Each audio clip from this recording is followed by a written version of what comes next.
Continue to introduce yourselves in the chat with your favorite Salish Sea species. Land acknowledgement. Today I am joining from the traditional lands of the Stillaguamish, the Duwamish, and the Suquamish tribes. And as with all of these workshops and all of this work, building on the stewardship of all of the tribes in the Salish Sea, since time immemorial, is an important part of our accountability and continual learning and relationship building. So keeping that top of mind as we continue into this conversation. So very briefly, just in case we have any new folks in the audience, this workshop series builds on the Puget Sound Partnership's marine water quality implementation strategy and some of the technical uncertainties that many of you all were involved in defining. And Puget Sound Institute is over the next year or so helping to kind of focus on some of those related to nutrients and related to modeling in particular. And so we hope that in addition to today, you'll join us for some of the upcoming workshops, including a sediment exchange workshop on the 17th, which will be really getting into the weeds of sediment exchange. So if you've got any technical experts who you think should be part of that conversation, please send them our way. And with that, I'm going to hand it over to Joel. Thank you. Good morning, everyone. Thanks, Mario, for not only that great introduction as always, but for organizing these workshops. And I'd also like to acknowledge Stefano Mazzelli and Rachel Larson and others from our group who have helped pull this all together. Rachel Mueller, and others who have helped pull this work together. This workshop is a continuation in many ways of last week's workshop, where we posed this driving scientific question of, broad brush, how do we evaluate water quality with the tools that we have? And we talked last week about the models and monitoring available in the Puget Sound region to do that. And today we're focusing on the second part of that question, which is relative to the key needs of species, food webs, and habitats. So our perspective for today is, in essence, let's go out and ask the fish and the biology and the plants and things out there, like, how are they doing and how do they respond? Do they respond when they encounter water quality issues? So we're kind of letting the system speak for itself, so to speak. So our goal is to build a common knowledge around the science to inform a range of recovery efforts. So with that, I will turn it over to our first speaker. I'm super excited to introduce Jakob Carstensen. He's the Danish manager for the Baltic Nest Institute, which is a collaboration between his university, Aarhus University, Stockholm University, and the Finnish Environmental Institute. And they provide scientific input to HELCOM, which I'm sure he'll describe, and other national agencies in the Baltic region as support for the environmental policies in the Baltic Sea. He has for many years focused on assessing the human impacts on marine ecosystems and identifying management responses to maintain good ecosystem functioning. And much of his work has been applied to the European Water Framework Directive, think Action Agenda, if you're trying to calibrate that to Puget Sound, the Marine Strategy Framework Directive, and the HELCOM Baltic Sea Action Plan. So Jakob is well versed in being at the interface between the science and policy of water quality in large ecosystems. So with that, I will turn it over to our colleague, Jakob Carstensen. Thank you, Joel. Thank you for the introduction. And I was almost going to say, I'm really happy to see so many people here in the morning, but the point is I cannot really see you because the only thing I can see is a number at the bottom of my monitor, and it says 77. So that's also very impressive. First of all, as Joel just said, this work that I'll be presenting here is not my own work. It's work that I've had from collaboration with a lot of good scientists and colleagues from around the Baltic Sea. And of course, I'd like to acknowledge their contributions to this, even though I could not mention them all and all the different partners that have contributed to this work over the many years that I've been working with hypoxia in the Baltic Sea. But what I want to talk about is how things have changed about hypoxia. How has the oxygen conditions, how have they changed in the Baltic Sea over the last many years? And what have we done to address the problems of hypoxia in the Baltic Sea? What you can see in the background here, oops, I wasn't going to switch, not yet, Mariel. This is actually a satellite photo from the Baltic Sea. You might recognize some of the Swedish islands to the left on the satellite photo. And this is a special feature that is very pronounced in the Baltic Sea. These green colors that you see on the water surface, those are cyanobacteria blooms. And you might ask yourself, now, how come if the talk is about hypoxia and oxygen problems at the bottom of the Baltic Sea, why are you showing something you say from the surface? But there is an intimate connection between hypoxia at the bottom of the Baltic Sea and cyanobacteria at the surface. And I will come back to that at the end of my talk. So now, Marielle, you can move on. And I'll start with this slogan from the American Lungs Association: if you can't breathe, nothing else matters. I think this has become very apparent for most of us, and how critical oxygen actually is with the COVID crisis. Seeing that people dying and people suffocating because they could not get sufficient oxygen when they were infected with COVID. But this also happens. So if you roll on, Marielle, next. This is also the problem when we move to the bottom of our coastal seas. Many of the organisms down there, they suffocate when oxygen concentrations fall below a certain limit. As you can see here, some of the sea star and some of the mussels here, they are really suffocating. They're gasping for air or for oxygen up in the water and trying to see if they can get just a tiny little bit of oxygen that might still be left in the water column here. So move on to next one. I will start this talk by just giving the broad global overview. And if you work with hypoxia, you would probably know that this is not just a regional issue. This is something we see all across the world nowadays in most areas with development. This is from a recent paper in Science in 2018 by Denise Breitberg and colleagues, showing coastal areas with red dots where hypoxia has been recorded, and it's also showing areas where you have oxygen depletion or low oxygen concentrations in the ocean, the so-called ocean marginal zones, or minimum zones, sorry, on the marginal coasts. I will focus, so if you can click, Marielle, there we go, and the next one, so just, I think there are 5 boxes in total. There we go. I will just give a quick highlight over some different regions before I turn my focus to the Baltic Sea. And just so that you're all aware of where we are when we talk about the Baltic Sea, this is the topmost square that you can see. I don't know, I don't have access to a pointer. I don't know, Marielle, if you can point it out, but the top one on top of Europe, exactly, that's where the Baltic Sea is located, in case you're in doubt. So let's move on to the next one. One of the well-studied areas that's from the Gulf of Mexico, where especially Nancy Rabelais and her colleagues have worked for years in determining both the spread and also the causes of oxygen depletion of the coastal Gulf of Mexico. It's a site that has seasonal hypoxia, so normally peaks in between June and August, and on average it's covering something like 14,000 square kilometers that have less than 2 milligrams per liter, which we normally use as the threshold for hypoxia. The reason why we have hypoxia in this area is because of the Mississippi River that's bringing out a lot of fresh water, but also nutrients onto the coastal margin. And the fresh water is creating stratification, and the nutrients is creating or sustaining massive blooms that eventually sink to the bottom, and then in the bottom water consumes the oxygen that's down there. I should also say that even though it says picture down here, most of the work has been done by the people down at Louisiana State University, LSU. Next one. Another site that's well studied that you're probably also familiar with, that's the Chesapeake Bay. It's the largest estuary in the US. It receives fresh water from a number of tributaries, but most of it comes from the Susquehanna, which is located at the top of the estuary.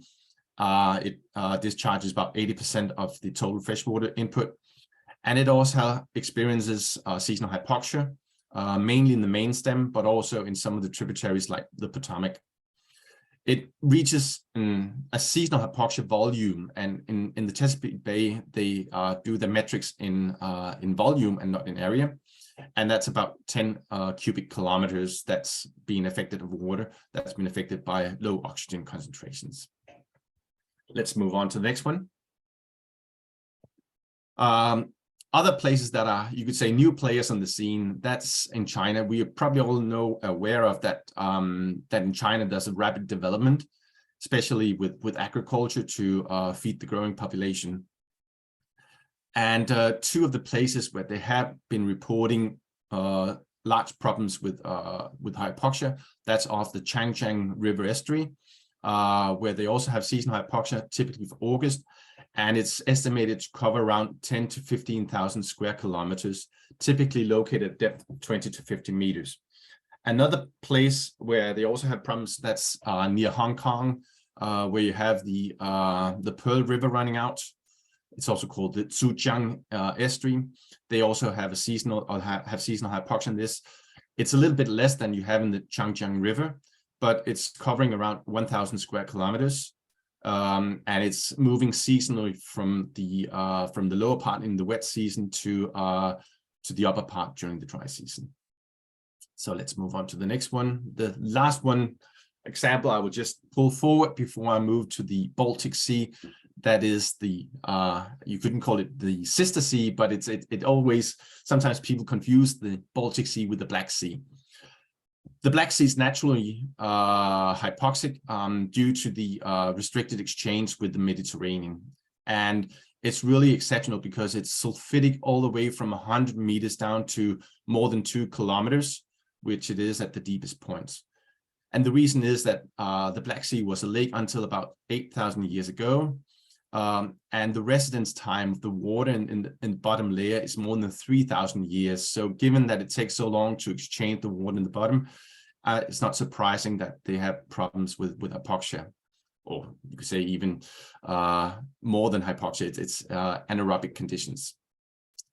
Another part of the Black Sea that has experience, which is more recent, that's the Northwestern Shelf. I don't know if you can point that out, Marielle, with the pointer. So the Northwestern Shelf up here. So there's a big shelf area to the west and to the northwest, and that receives input from a lot of rivers. Maybe if you follow the news and you follow the war in Ukraine, you might recognize some of the names of the rivers, Dnieper and some of the areas up there. But these rivers also discharge a lot of nutrients out to the shelf area, and this has also historically led to, or within the last half a century, has led to hypoxia, seasonal hypoxia on the shelf. So let's move on to the next one. So with this introduction, maybe I shouldn't call it appetizer, since we're talking about something like hypoxia, which can have really detrimental effect for a lot of the fauna that inhabit the benthos. But I would give an outline here, or the outline of my talk is that I would talk about how hypoxia actually may manifest itself in the different parts of the Baltic Sea, because it's not just one system; it's a whole range of different systems. And some systems experience perennial, some experience seasonal, and some have episodic events of hypoxia. And then I will, after sort of building the background and providing you some understanding of the mechanisms behind why we have a problem with hypoxia in the Baltic Sea, I will move on to consider, so what have we done, and what is needed to be done in order to address hypoxia in the future and bring the system back to a more, you could say, less hypoxic state.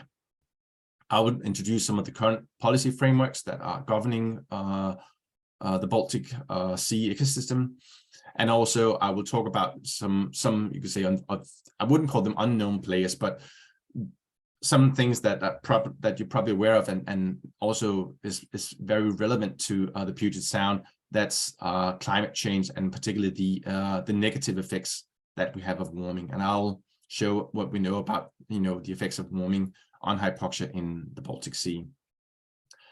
And then I will round up with considering the consequences of hypoxia on the fauna and also on the biogeochemical cycles with the knowledge we have about that.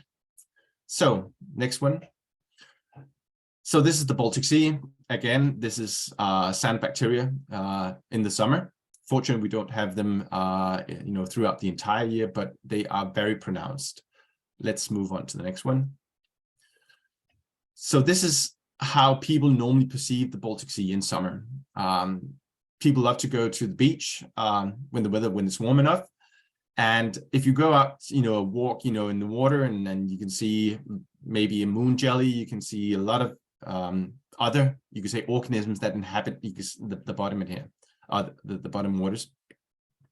So, and if you will, so next one, there we go. So to the left, when you start walking out or when you get a deeper depth, the first thing you realize is that something is wrong. And that's when you can see that a lot of the benthic inhabitants, in this case, a lot of them sand, are coming out of the burrows in the sediment. This is really the first sign of something is wrong with the oxygen condition. Some of them are putting their siphon high up into the water column as high as they can get, gasping for oxygen. And if we move out a deeper depth, what you can see to the right is what it looks like from around 80 or 90 meters and down to the deepest part of the Baltic Sea. This is a sediment surface which is void of any higher life forms, basically. The only life form you have here is Beggiatoa, which is a sulfate-reducing bacteria, which you can see at this white cover on top of the sediments. And this is actually the last sort of barrier before you have release of hydrogen sulfide, which is a toxic component. So this is showing that it's not just wrong, or it's not just bad right now. It's on the verge of collapsing here. So move on to the next one. But it hasn't always been like that. And this was something that I published a number of years ago in PNAS, because we are so fortunate in the Baltic Sea that we have these very long time series, and we were able to reconstruct more than 100 years of hypoxic conditions in the Baltic Sea. And if you just click one, there we go. What we have here on the left down there, that's showing the aerial distribution of hypoxia, so less than 2 milligrams per liter from before 1900 until recently. And we can see that over time, there has been more than a tenfold expansion of hypoxia in the Baltic Sea. So back around, well, more than 100 years ago, around the turn of the 1900s, the hypoxia was just restricted to the very, very deepest parts of the Baltic Sea. And actually, if you just put things a little bit, if you heard about the Nord Stream 2 explosions, they are taking place in that little red spot that's to the northeast of the island of Bornholm. If you can point that out with the pointer, it's in the lower left corner of the map. So there. So this is where we've had 3 of the explosions, 3 of the 4 explosions on the Nord Stream. So, but this is also where they occurred, is also a place where we have hypoxia every year, perennial hypoxia. Another feature that was quite interesting for the Baltic Sea, that is the so-called stagnation period, which occurred from mid-1970s until 93. And it was a period with less saltwater intrusions, and this actually led to an erosion of the halocline, which meant that the halocline was sort of deepening, and it actually gave relatively good conditions for most of the Baltic Sea, except for the very deepest part which were extremely sulfidic. But it sort of contained, you could say, the really bad parts in the deep parts of the Baltic Sea. So let's move on to the next one. If we turn to the entrance area, so this is Denmark in here in green, and if I put it in sort of the the picture or the map from before to the right, so you can see where we are. So this is sort of the connection between the Baltic Sea and the North Sea. So this is where, if you go with outflow from the Baltic Sea, this is where it changes from a very brackish Baltic Sea towards a saline North Sea. And this is a place where we have seasonal hypoxia every single year. And I just put up the two most recent assessments we have. We do this on a monthly basis every season, every year, starting from July until October or November, depending on when the season is over, when there's no more real hypoxia left. And as you can see, this year has been one of the worst years, where a lot of large areas are covered with less than 2 milligrams per liter. We also have areas with less than 4 milligrams per liter. And we also operate with a third threshold, which is 6 milligrams per liter. And you can see them I know it's in Danish, but I guess you can read it from looking at the legend and see which areas have low oxygen concentrations. So let's move on to I'll click the next one. This one just shows how from our assessment, because we know that September, and so it has just been the previous month, this is where it's peaking, and we know this is, almost every single year. September is the worst year. And we can see that if you look to the left of this figure, that it can, in some years, it can be very low, like 1997 was really a good year with basically no spread of hypoxia. 2002 was what we consider a catastrophic year with, in this case, mid-September, more than 4,000 square kilometers covered by less than 2 milligrams per liter, and in total, something like 13,000 square kilometers was less than 4 milligrams per liter. So it was really widespread.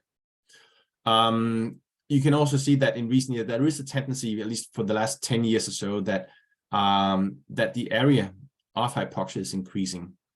And of course, this is a little bit worrying because we have done a lot in Denmark to reduce nutrient inputs from land, and this has helped. But over the last 10 to 20 years, nothing has been done really in terms of making further reductions of nutrients, except this actually means that due to other factors, and I'll come back to that a little bit later, like climate change, we see an increase now in the spread of hypoxia in the Danish waters. So move on to the next one.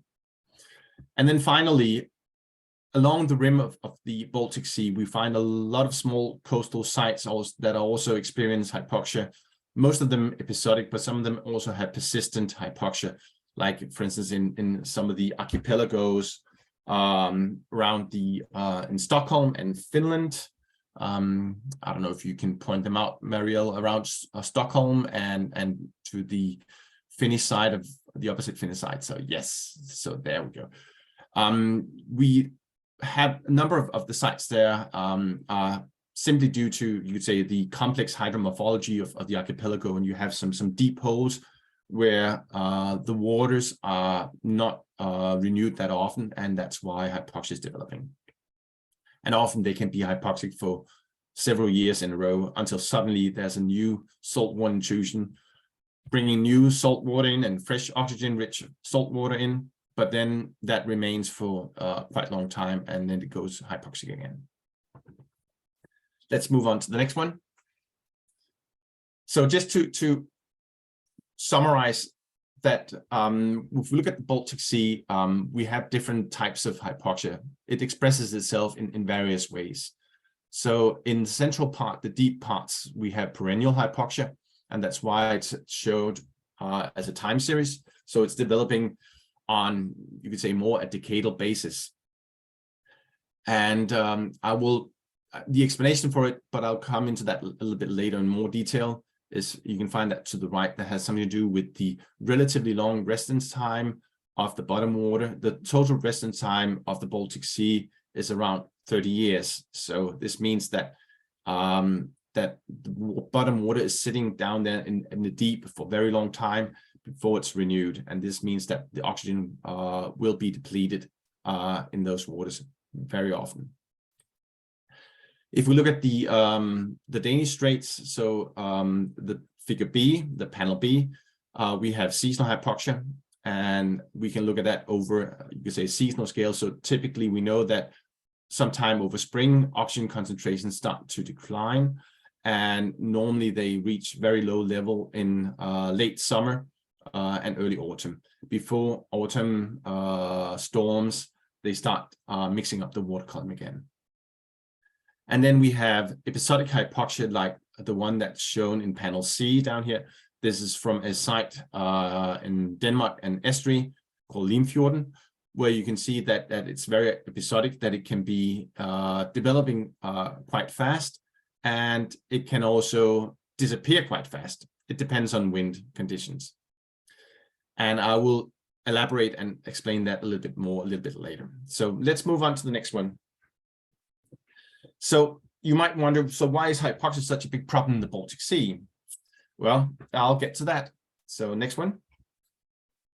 And I love this picture because this is, if you work with Binkler titration, these are samples taken at different depths. So at 1, 20, 40, 60, 70, and 81 meters from the Baltic Sea. And this is just showing how oxygen concentrations are changing. So it's becoming more and more white. That means depleted from oxygen at 81 meters. Let's move on to the next one. So the Baltic Sea is naturally prone to hypoxia.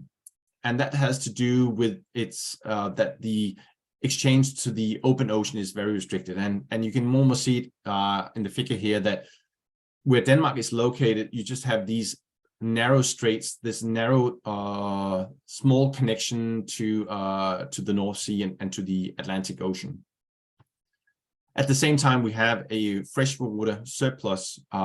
This is around 16,000 cubic meters per second, or on an annual basis, around 500 cubic kilometers of water that needs to go out.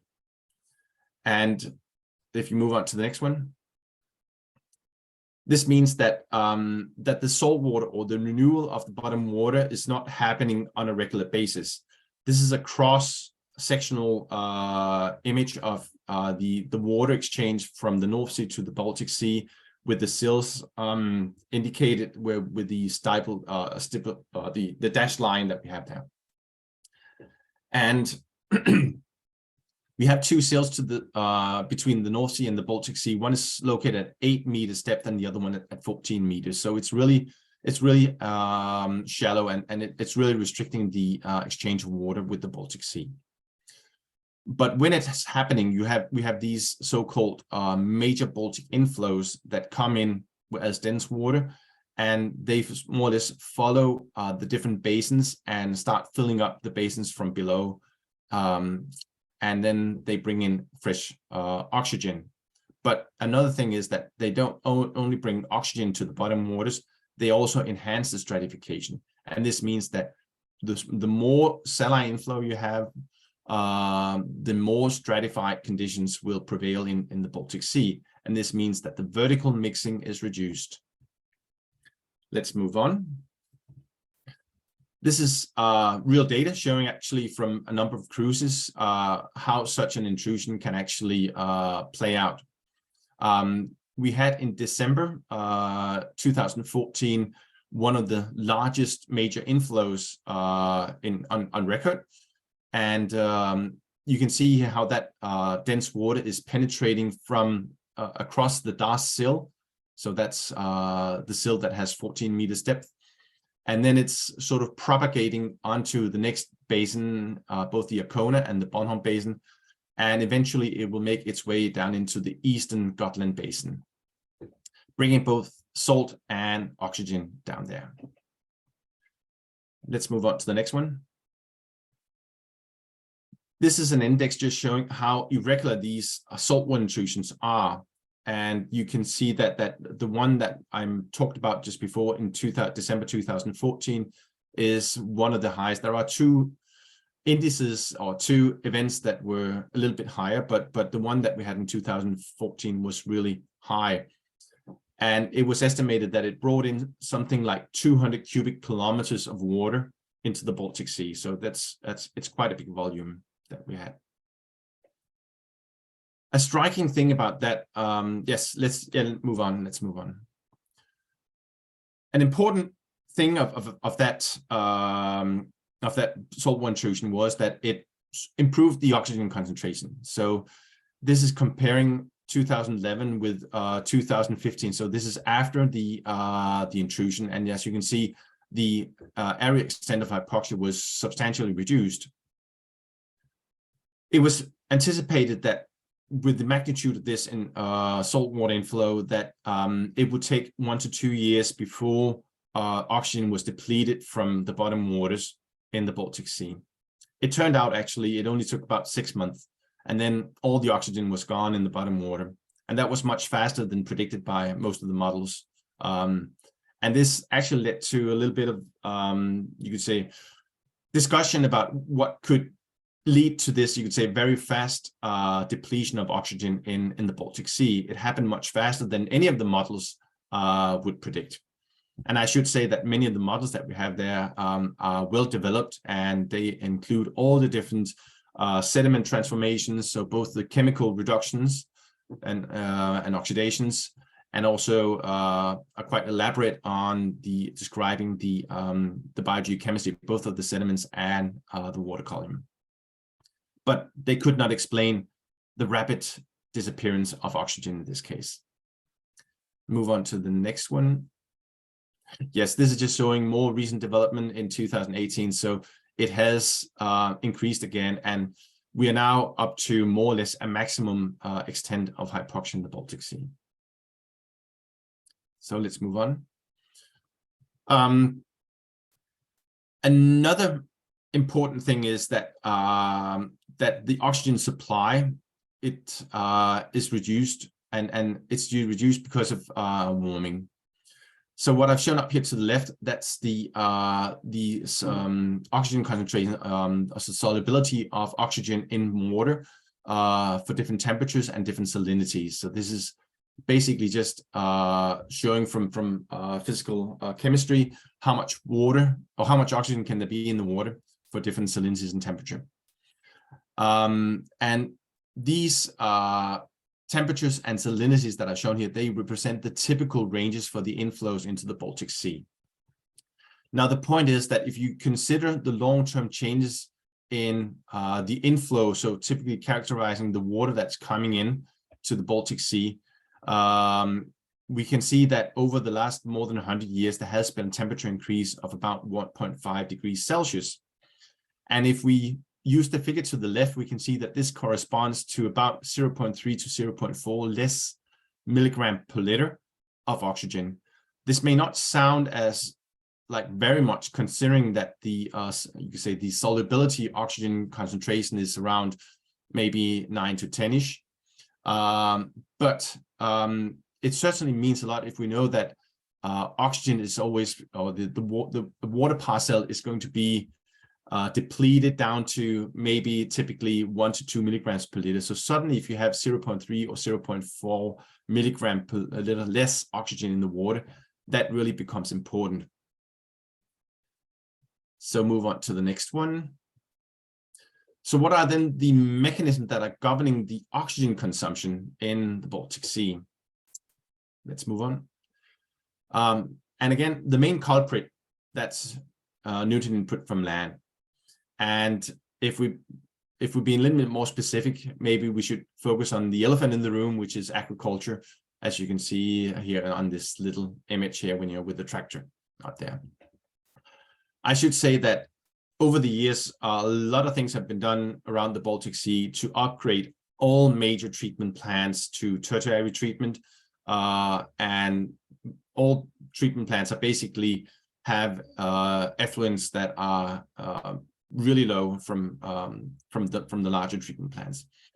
You can also see this, especially if you look at the changes in phosphorus input from land, which is including both agriculture, both diffuse and point sources agriculture and urban areas.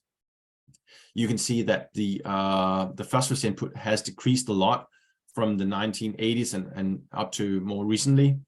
And this is mainly or primarily due to the upgrading of treatment plants with phosphorus removal. But there's also been an improvement in the nitrogen you could say emission from treatment plants, and also to some extent from agriculture. But this has not been as effective as it has been. You could say we haven't been so effective in terms of regulating the agriculture as we've had with urban wastewater treatment plants, to put it frank. So there's still a lot of things that needs to be done when it comes to addressing nutrient pollution from agriculture. Let's move on to the next one. I want to bring this one slide up because it actually introduces another important aspect of the Baltic Sea, and this is something that I think might also have relevance to Puget Sound. As I mentioned just before, we had some difficulties, or the models that have been used for the Baltic Sea had some difficulties in actually explaining the very rapid disappearance of oxygen after the last major Baltic inflow. And this was really a little bit, you could say, surprising, because we thought that, many of the models, they were very good at predicting oxygen concentrations. But apparently the oxygen consumption was much higher than the models were accounting for. And this has led to this work here from some of our colleagues at Gothenburg University in Sweden. And they are hypothesizing that we have this particle shuttling, and it contributes to the oxygen demand in the deep basins. So the point is that much of the material or particular organic matter that is sedimenting at different parts of the Baltic Sea, both in erosion transport areas, but also in accumulation areas, over time, some of those particles will shuttle and make its way from the erosion transport areas down to the accumulation area. And this is something that models are not taking into account at present. And I'm not sure if that is accounted for in the model that you have for Puget Sound. But if not, I think it's worth considering whether this is an important process, especially depending on how the bathymetry and the hydromorphology of Puget Sound is working. So if you believe there is a lot of transport of organic matter from the sites, from the shoals towards the deeper part of the Puget Sound, this could be quite important in terms of understanding high oxygen demands in the deep waters. So let's move on. And temperature is also one of the things that is affecting the oxygen demand. This is showing long-term changes in temperature from the two central basins we have in the Baltic Sea. We can see that during the stagnation period, because there was no warmer or mild water coming in from the North Sea, temperature was also going down. So it was actually relatively cold water. But overall, if we look, across the entire time series, we can see that there has been a strong increase in temperature, and the temperature increase enhances the respiration. So more of the organic material will be respired and will consume oxygen. So again, temperature is also contributing to an increased oxygen demand. So, and let's move on now to the, see, there's a question coming up.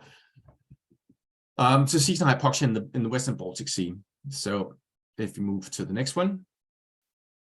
So basically, hypoxia is occurring when there's an imbalance between the oxygen supply and the consumption on in this case, on a seasonal scale. Here I've shown just one example that's from 2016, which was sort of an average year with about 1,000 square kilometers covered with hypoxia, so less than 2 milligrams per liter. So if we look at cross-sectional area from the north to the south, which is shown in or illustrated in the figure to the right. We can see that we have the more dense saline water coming in as a bottom water flow, and then you have the brackish water flowing up in the surface from the Baltic Sea.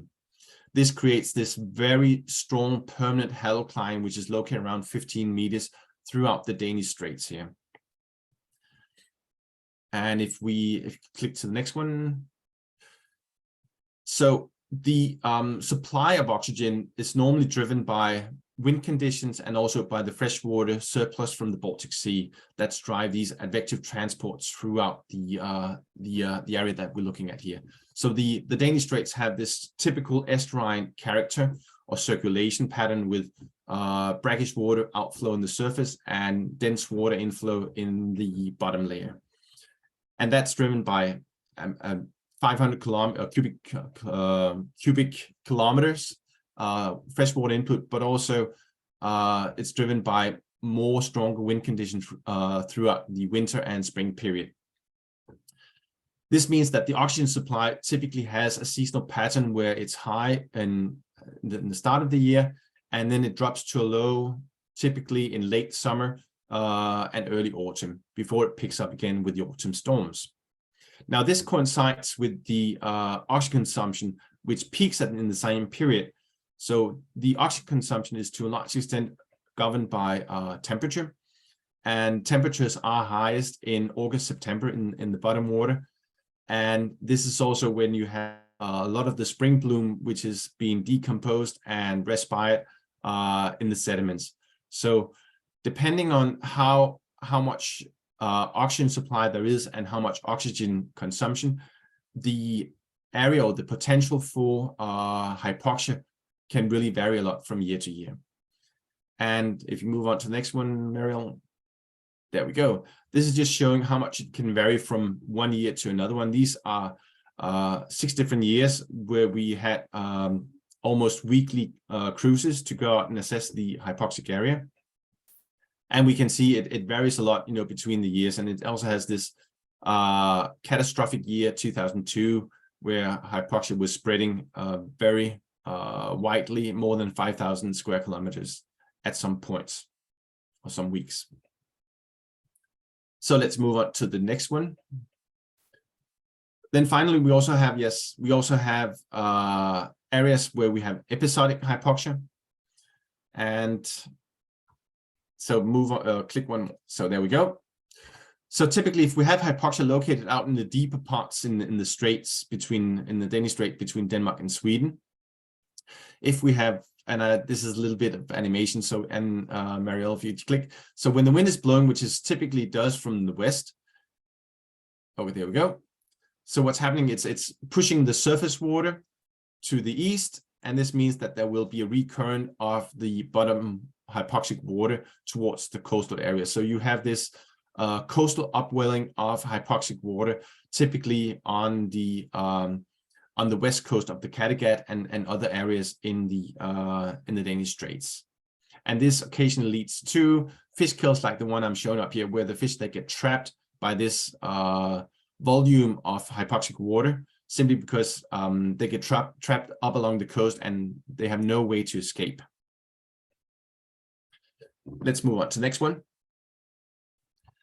Another mechanism that often plays in these shallow coastal waters is that you have this very thin layer of bottom water, typically just a meter or two, where you have high sediment respiration, and because the volume of the bottom water is so little, it takes no time. Actually, it takes very little time for that for oxygen in that volume of water to be depleted. Often this can happen over just a few days. And I'm going to show how fast it can go in a short while. This is typically something we see in an estuarine complex called Limfjorden in the northwestern part of Denmark. I'm just showing that already in the 1940s, there were reports of hypoxia at various places in this estuarine complex.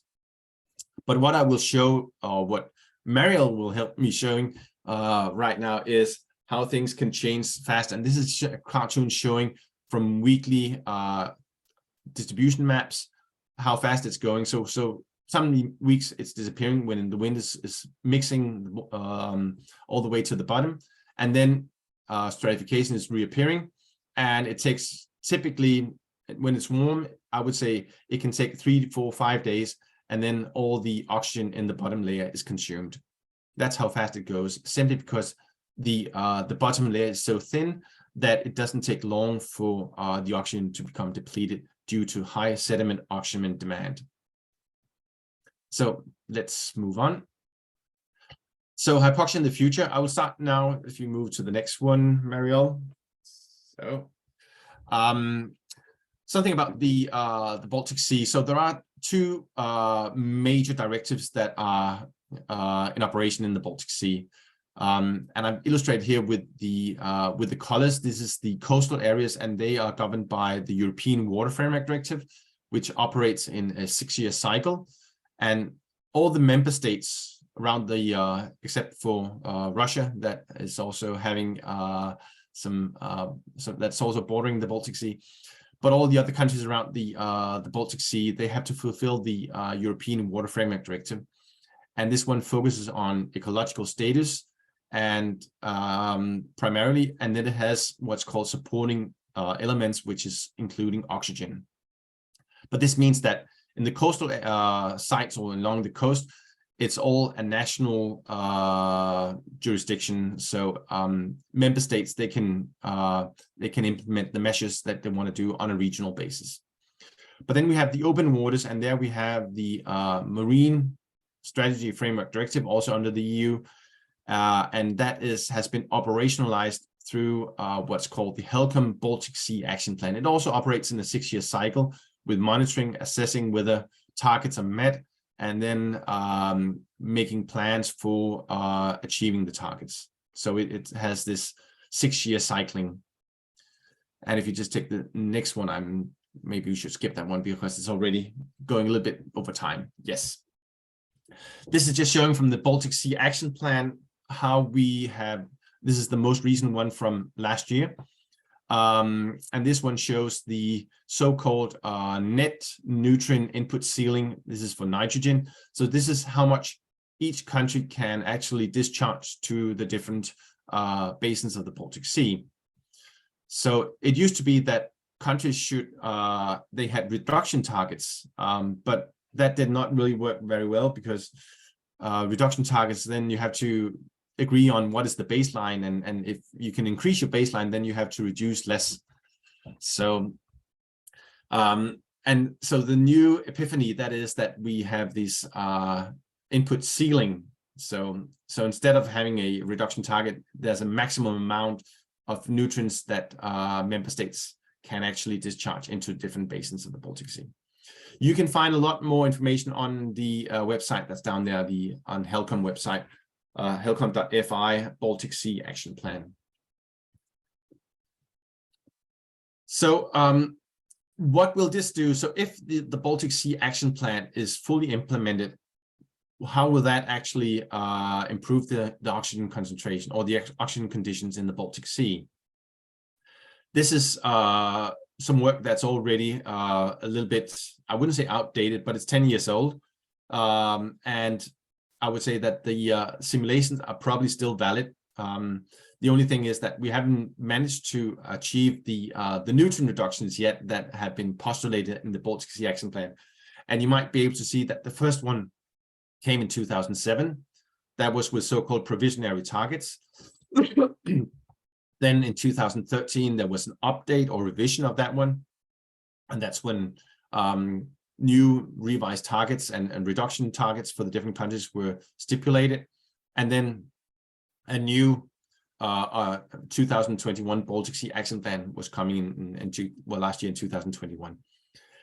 But still, the major struggle is ahead of us. That is actually to achieve the necessary reductions of nutrients in order to halt the further expansion of hypoxia in the Baltic Sea. And this is showing here that if we do achieve, or if we manage to reduce nutrient inputs as stipulated in the Baltic Sea Action Plan, we will decrease the areal extent of hypoxia over time. But another thing that's important to stress is that due to the long residence time of the Baltic Sea, this is not something that will happen overnight. This will take decades and even hundreds of years. And if I remember correctly, then these simulations show that they will continue to decrease. So the steady state will not be achieved until 2200, something like that. So yeah, let's move on to the next one. But there are some dark horses in the whole equation here, and one of them being temperature, and temperature increases. We are expecting in our neck of the woods something like a 4 degrees Celsius increase. And to assess the possible effect of that, I did a simulation study together with Daniel Conley in 2009 that we published. And we took 2 years, one which was, you could say, low on oxygen depletion, and another one that was the catastrophic year in 2002. And we showed what would happen if the temperature had been 4 degrees Celsius higher than it was. And it turned out that in both cases, the aerial extent would approximately double. So this really shows that temperature is a key player in this. And it's a key player because it has two effects, basically on oxygen. It reduces solubility, and it increases the oxygen demand simply by enhancing respiration. So let's move on to the next one. But then I would say, so from Danish perspective, hypoxia has been really you could say, a major driver of the action plans we've had, and you could say our nutrient management plans have been based on a number of catastrophic events with oxygen depletion. So it was, so after, you could say, a number of years, it was actually, there were some critics out there arguing that, well, we've invested so many, billions of Danish kroner or dollars for that matter in reducing nutrient inputs from treatment plant, and we're also regulating agriculture to a very high degree. And they were saying, we're not seeing, you could say, the improvements yet. And the claim was that it's basically, it's the scientists had misunderstood something, because apparently there is no effect of all this, of this huge investment. So instead, I did together with a colleague, we made a newspaper article, and we showed, well, what would have happened if we hadn't reduced nutrient inputs, if we hadn't had the nutrient management plan. And in this case, it showed with an average year of 2009, we would have had the double extent of hypoxia if, in this case, 4 milligrams per liter, if we hadn't done the nutrient reductions that we had. So yes, move on. So the drivers of hypoxia, we have to acknowledge that the Baltic Sea is naturally prone to hypoxia due to the precipitate change. And the main culprit of that is the nutrient input from land. And I haven't shown anything from the geological past, but we know that hypoxia has happened several times in the deepest part of the Baltic Sea in the geological past, but it has never been as widespread as it is right now. And we have the saltwater inflow. They modulate hypoxia in the Baltic Sea. They do give a short-term relief for oxygen, but they also enhance the stratification and then enhance also hypoxia in the long term. So there's a good side and there's a long-term negative side of these saltwater inflows. And the seasonal hypoxia that we experience, especially in the Danish Straits, they will become more frequent, and they will also expand if in the warmer climate, if we don't do further nutrient reductions. So let's move on to the next one. So what are the consequences? And I will try to make this, I can see that I'm running a little bit over time. I'll just start stating that the oxygen affects everything. Without going into detail this, I think you all realize that oxygen is an important constituent of all biological life forms, or for most biological life forms. So let's move on. This is showing the classical model by Pearson and Rosenberg, showing a gradient of oxygen, how the community is changing from deep burrowing organisms that can, you could say, bring oxygen deep down into the sediments. And as the oxygen concentration is reduced, they disappear. And at the end, you just have surface benthic fauna remaining, typically deposit feeders. If you just click once. This also has effect on, you could say, the oxygen, the transport of solutes between the sediment and the water. because the more bioengineering species you have, the more you can say oxygen can be brought down to the deeper parts of the sediments. So let's move on. I just wanted to bring this one also forward. This is from Wright 2012, but it was also another version was published in the Diaz and Rosenberg paper in Science. And this is just showing that as oxygen increases, we see a change from mobile predators towards microorganisms. So essentially, the lower oxygen, you're just recycling all the nutrients, everything within the bacterial community. So let's move on. And this has the oxygen concentration also has large implications for the benthic community. So typically to the left here, we see a well-functioning benthic community with large organisms. They're long-lived, slow-growing, they're perennials, and consist of deep-dwelling bioturbators, and they have a high energy and CNP content per individual.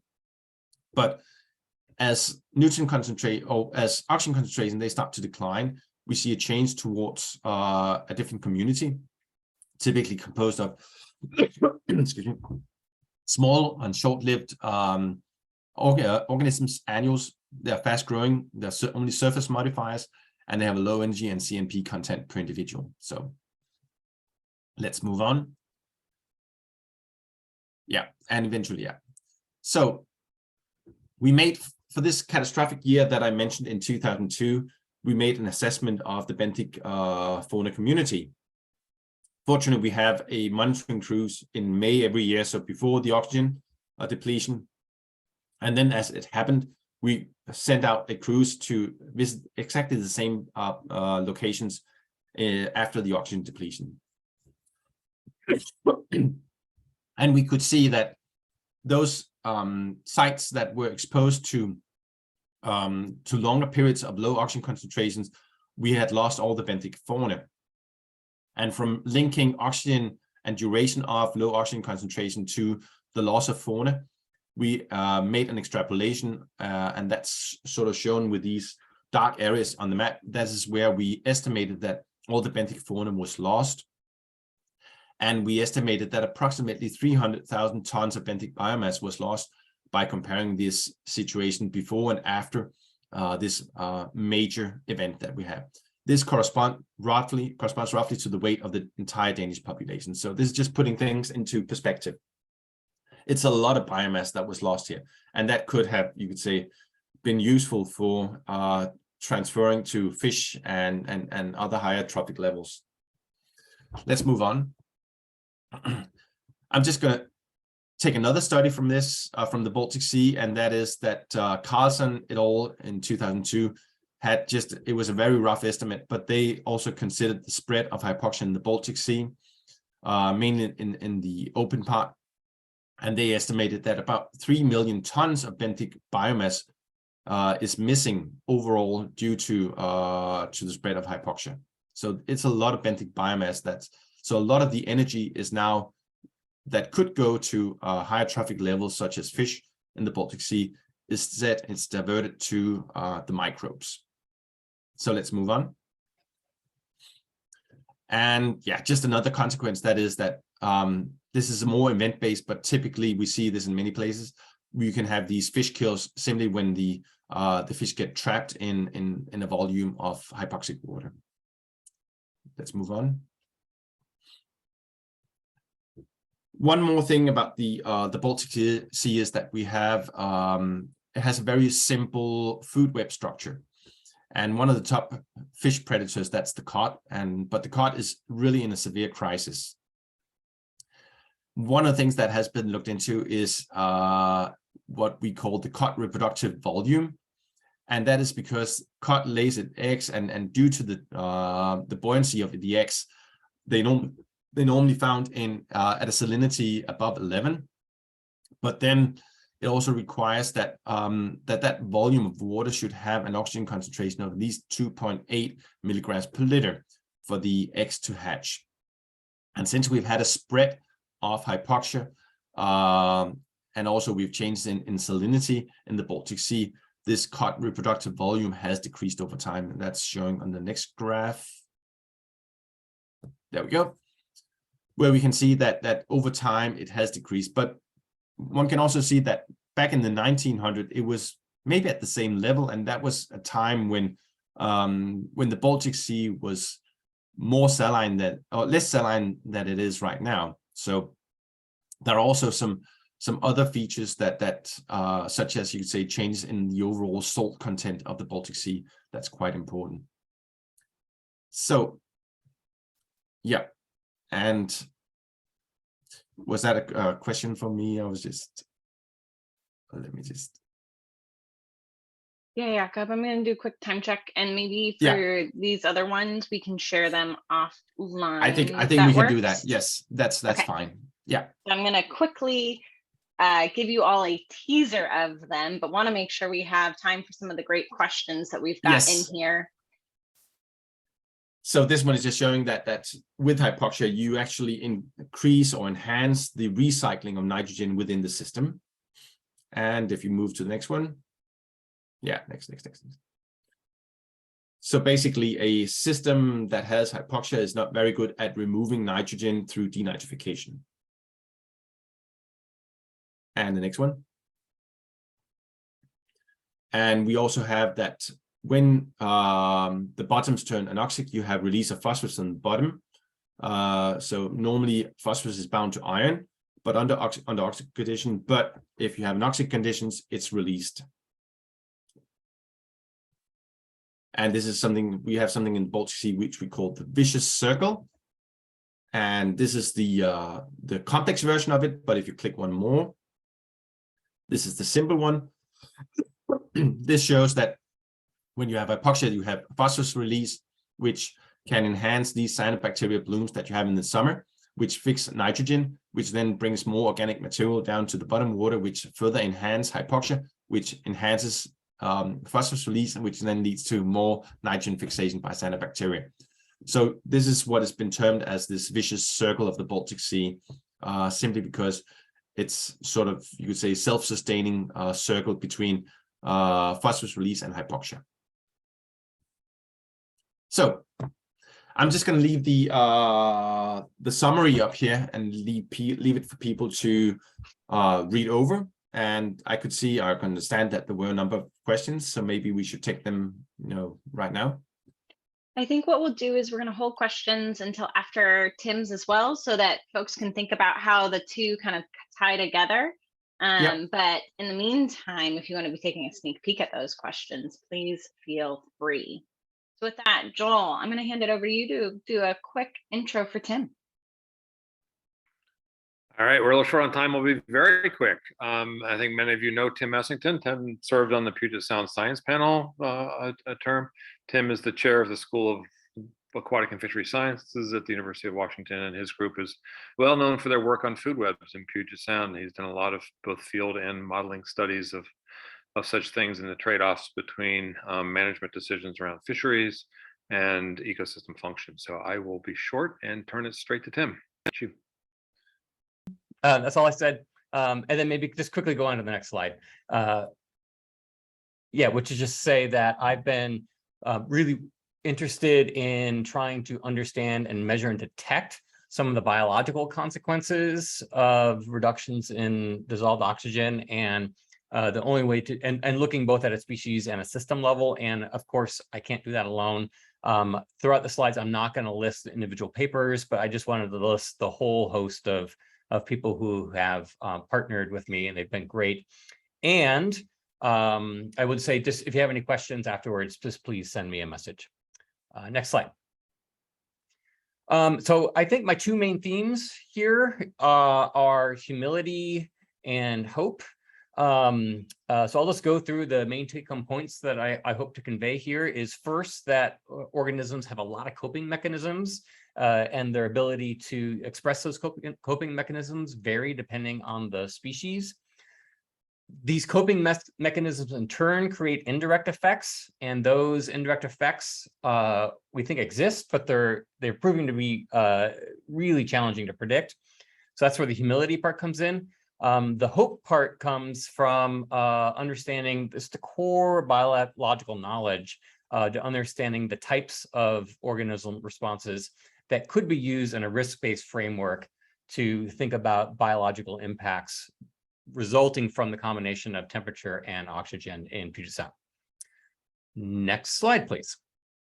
So I figured it would be useful just to give a very basic overview, remind us of our physiology classes, if we'd ever taken them, of really how does gas move around from the environment into an organism, and then what can an organism do when there's not enough. So in the schematic, the environment essentially is the slide, the organism is the inner box. The oxygen, in this case, moves from the environment into the organism by following a pressure gradient. And then what controls that rate are things like, hey, what's the surface area where gas exchange happens? What is the solubility of gas, in this case in the blood? Then also, what is the circulation rate of blood, or the circulation rate in which you're perfusing the gills? The whole point, of course, of the respiration and circulation system isn't just to grab up oxygen, it's to deliver it to the tissues that have metabolic demand. So the tissue demand is the last part of this equation. So thinking about what happens if you're an organism that gets exposed to low dissolved oxygen, we can start thinking about what are the types of things that an organism can do. So next slide, please. The first is if the environment is not great, you can just pick a new environment. So in other words, some sort of distributional shifts to put you in a place where you're going to have the amount of oxygen that's going to meet your tissue needs. Next slide. The other thing an organism can do is change the fundamental circulatory system. So organisms have a lot of plasticity. They can change the gill surface area. They can change the gas solubility by changing the hematocrit volume, and can change the circulation rate. And last slide. And the last thing is, we know that organisms can also moderate their tissue demand. In other words, during periods of low oxygen stress, rather than exercising vigorously, they can just resort to core metabolic demands, while perhaps foregoing a lot of activity or investment into reproduction on a short-term basis. So those are the levers that an organism can have to deal with that. So with that as a very broad overview, I'm going to sort of give 2 or 3 little vignettes of how we have measured population and food web responses, and then how I think we can go forward to anticipate what species and food webs are likely to be vulnerable. Next slide, please. So the first vignette is actually going to go way back to my first dipping my toe into the world of Puget Sound hypoxia-related research. This happened in the late 2000s, 2007-ish. Many of you who were around were probably aware that's a time where there was a lot of high-profile fish kill events that happened in Southern Hood Canal. That led to the Hood Canal Dissolved Oxygen Program that led a wide range of studies, including biophysical modeling to try to predict and forecast, and then also understanding of some of the biological impacts. So I'm going to talk about both acute and chronic effects that we see from, in this case, seasonal hypoxia. Next slide, please. So this is a slide that I grabbed from the Hood Canal Citizens Monitoring Program. The key thing I want people to see is on the bottom of that graph. So we're seeing measurements of bottom hypoxia in the green. And you can see it, I put little arrows there just to really emphasize that the common process that we see here is a seasonal drawdown of dissolved oxygen. So oxygen is pretty high in the winter, starting into the beginning of summer. And then as summer goes on, due to stratification and metabolism, we see this drawdown of oxygen. So very much the story in Hood Canal is about seasonal hypoxia. that changes in intensity and magnitude in terms of how big of an area is actually impacted. Next slide, please. So what we tried to do is take advantage of this spatial pattern, but wherein we did a whole range of sampling, including bottom trawling. We also did a lot of scuba. We also did drop camera sampling. We put tags on crabs and English sole. We looked at a lot of different natures. This first thing we did, it was a before-after control impact type of design, where we looked at the southern site where we called Hoodsport, where it was subject to routine seasonal hypoxia, and then 3 areas that shared similar bathymetric characteristics. And then we measured both before the onset of seasonal hypoxia and then right in the midst of it. And the whole idea was, by measuring in this way, in this comparative way, we could separate out normal seasonal changes that might happen apart from those that are attributed directly to hypoxia. Next slide. So we did all the stuff, in other words, collected biological samples. We looked at a range of different taxa, and then we used a lot of acoustics to monitor distributions and biomass. Next slide, please. This is really the take-home results. Here on the left-hand side shows the total average density broken apart by different types of organisms. Left is in June, where oxygen was abundant everywhere, versus September, where oxygen was only depleted in Hoodsport. And the Hoodsport was the Southern Hood Canal. Big things that pop up right here. In all of the non-impacted areas, the total densities of things went up, whereas in Hoodsport, the total density of things went down, which suggests there was probably a lot of distributional shifts that were happening of a lot of organisms. The other main thing, and it's hard to see in this figure, but in the Hoodsport, even in June, there was a real paucity of sessile invertebrates. So if you are a type of organism that can't move relatively quickly, there's a good chance that even though we're sampling during periods where there is plenty of oxygen, we didn't see those organisms being present. And we suspect that that was probably a signal of this repeated seasonal hypoxia, is because those organisms didn't have a particular behavioral coping mechanism available to them. Next slide. So just to grossly simplify things, if you are a thing like this particular sea star that can't move very well, you just generally were always absent from there.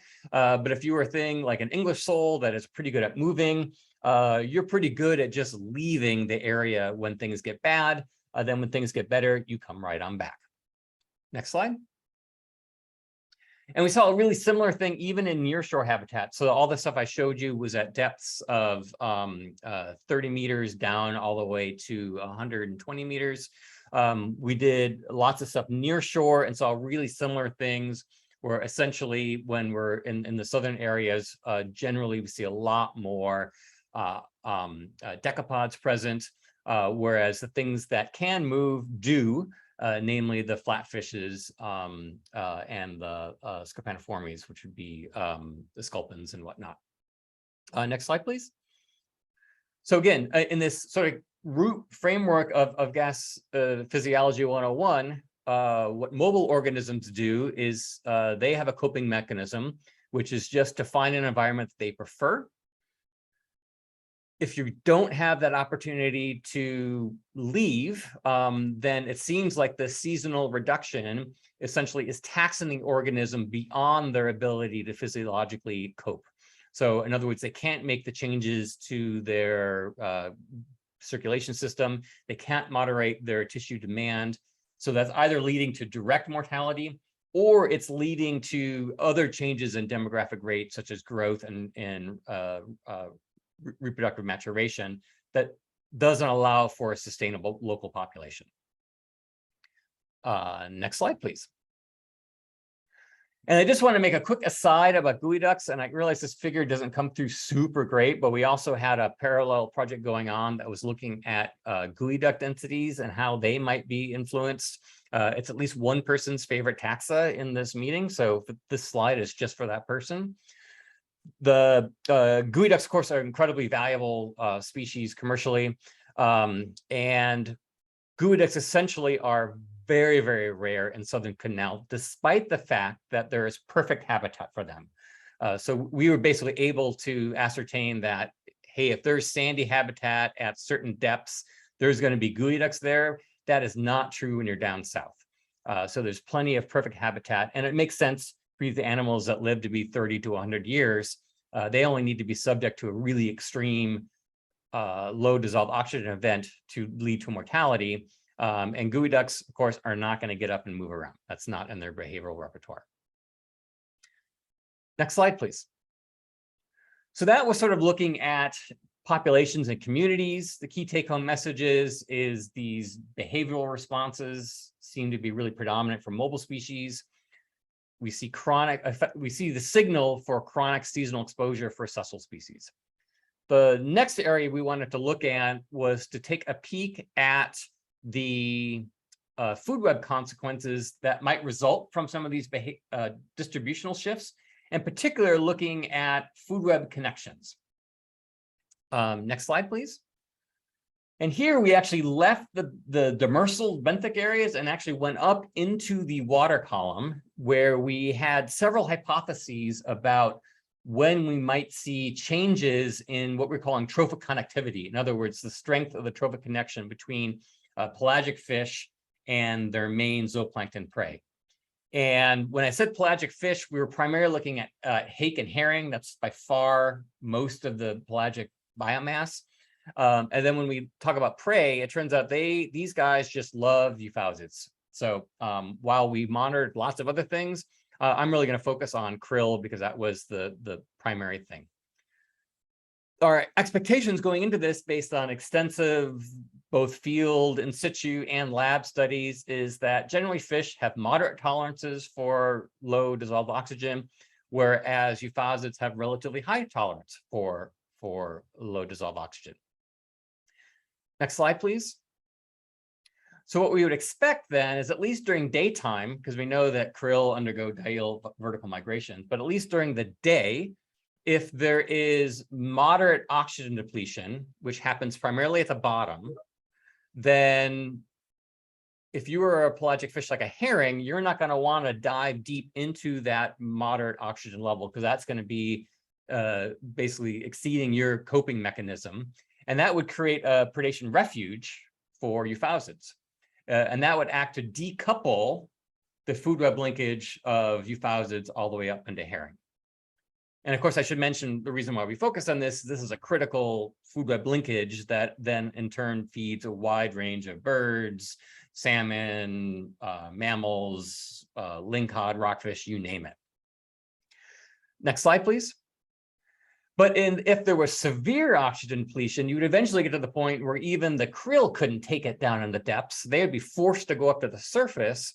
And then that would be bad news for them, because then they'd be right bumping up against where the herring and the hake were hanging out. So that would act to amplify the trophic connection between the two. Next slide.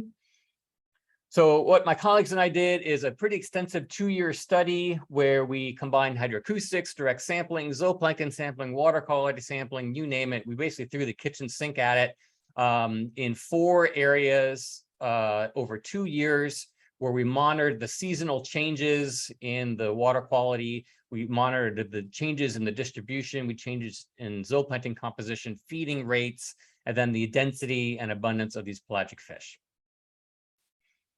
Next slide. In terms of what actually happened in those 2 years, what we saw was somewhat fortuitous and somewhat unfortuitous. So somewhat unfortuitous is in neither these 2 years of the study did we get the really, really extreme oxygen drawdowns. So for instance, if you look on the left-hand side in 2002 and 2013, the little light colored areas are the areas where we dip below 2 milligrams per liter, and that's where we kind of expect to see a lot of stuff. And then similarly in the second to left column, you only see this little glip in 2013, but we did see a fair amount of moderate dissolved oxygen. So in the areas of 3 milligrams per liter.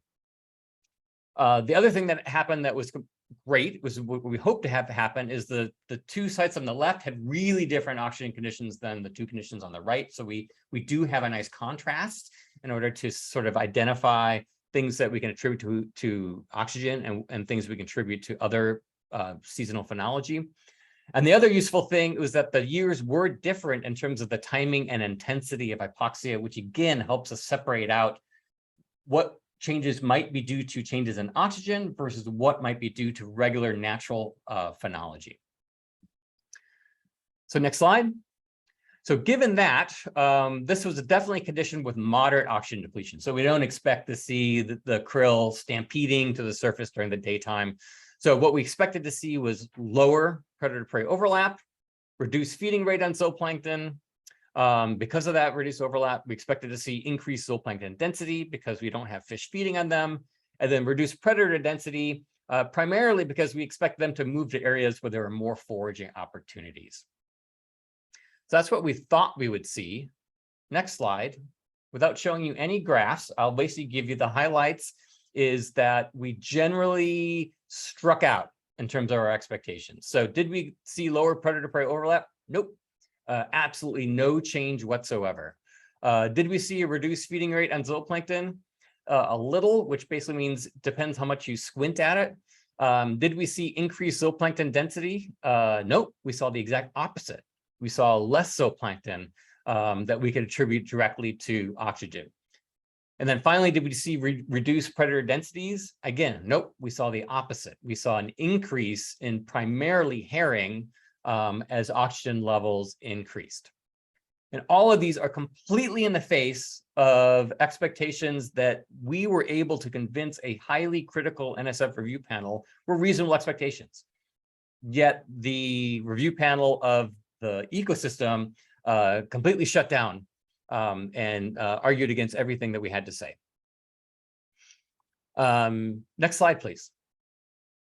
And I want to really emphasize is that the herring in this study, which seemed to be like the main character, is they were exposed to oxygen concentrations that we've demonstrated are lethal when we do it in a laboratory study. Yet when we are out there sampling, those herring did not seem to be upset at all. In fact, they were lively, kicking, flipping around, as vibrant as you might imagine any fish might be. And not only that, we were actually able to measure that they were expressing this biomarker called hypoxia-inducible factor, which essentially means that they were essentially modifying their surface area, the gas solubility and circulation rate, and they were modifying their tissue demand. So they were undergoing a lot of physiological acclimation that was enabling them to thrive despite having oxygen conditions that in an acute exposure might actually kill them. Next slide, please. So given that, that's a lot of my humility part, is that we spent a lot of time thinking about what would be expectations, and then what we end up finding is something very different. So I want to now kind of look forward and talk about what are frameworks we might use to estimate species tolerances and use that to forecast what might happen to biological systems in the Salish Sea. Next slide. Thanks. Oh, good anticipation. So my understanding is that in previous workshops, people have talked about this idea of the metabolic index. It's a term that was coined by a colleague of mine, Curtis Deutsch. Essentially, it's a ratio of metabolic supply. In other words, what is the oxygen concentration or partial pressure relative to an organism's demand. And the key thing about this is it touches on this idea that Jakob talked about, is that an organism's oxygen requirements depends on temperature. Namely, as things get warmer, metabolism increases, you need more oxygen. So it's really, really hard to think about temperature requirements or oxygen requirements separately, because they really do act jointly. And there is some basis to estimate these sort of joint dependencies in the lab. Generally, you can get a study where you're exposing fish or other organisms to different oxygen levels. Typically, you do what is called a P-crit study, where you expose a wide range of oxygen levels, and you're looking for the point at which the fish kind of goes, ugh, and rolls over, and you say, that's the point at which I think I've reached that threshold where the supply and demand is basically not being met anymore. It's a complicated figure, you don't have to worry about it, but basically you basically end up fitting a regression in order to estimate all these different things, to measure the temperature dependency, and then also to measure this overall scaling. And on this graph, the further lower you are, would be a species that is relatively tolerant of oxygen. In other words, the oxygen has to be drawn down really, really low until the organism cares. Whereas if an organism is higher up on this graph, that means it takes less of a drawdown in oxygen for an animal to be upset. And I really want to highlight the blue dot and blue line sablefish, which for people in this region know is a really important commercial species on the coast. And it seems to be a champion when it comes to dealing with low dissolved oxygen. Of all the species that we had data on, this includes data that Curtis Deutsch had pulled together, is they can tolerate a pretty low oxygen levels. So what we wanted to do, and go ahead and go to the next slide, is ask, could we use species distributions on the shelf in the California current to do two things? Can we identify oxygen thresholds? So we know that oxygen is a limiting factor, which basically means when there's plenty of oxygen, changing the amount of oxygen doesn't matter. It's kind of like when you're at a Thanksgiving feast and there's tons of food and someone knocks over the Brussels sprouts by mistake. It's not as though everyone's going to go hungry that day. There's still plenty of other food, but rather it's when oxygen is relatively low anyways, that's where you worry about changes in oxygen. So we want to identify those thresholds where organisms start to care. And then we also wanted to ask, using the metabolic index, this thing that jointly considers temperature and oxygen, does that do a better job in understanding species distribution shifts? And we're just using survey data along with synoptic measurements of temperature and oxygen, and then fitting spatial statistical models to reveal the effect of oxygen. So next slide, please. So can we estimate threshold effects? Yes, emphatic slam dunk across the board. Sablefish respond to oxygen in a threshold-like manner, which basically means when you're up above a certain amount, changing oxygen doesn't affect them at all. It's only as you drop down. It doesn't matter whether we looked at metabolic index, PO2, oxygen concentration, we saw the same thing. Threshold effects rule the day. So that was a happy, positive thing. Next slide. But no, the metabolic index didn't do a very good job in this particular system. And it happened because the metabolic index gets incredibly confused due to essentially the oxygen minimum zone and changes in temperature and oxygen.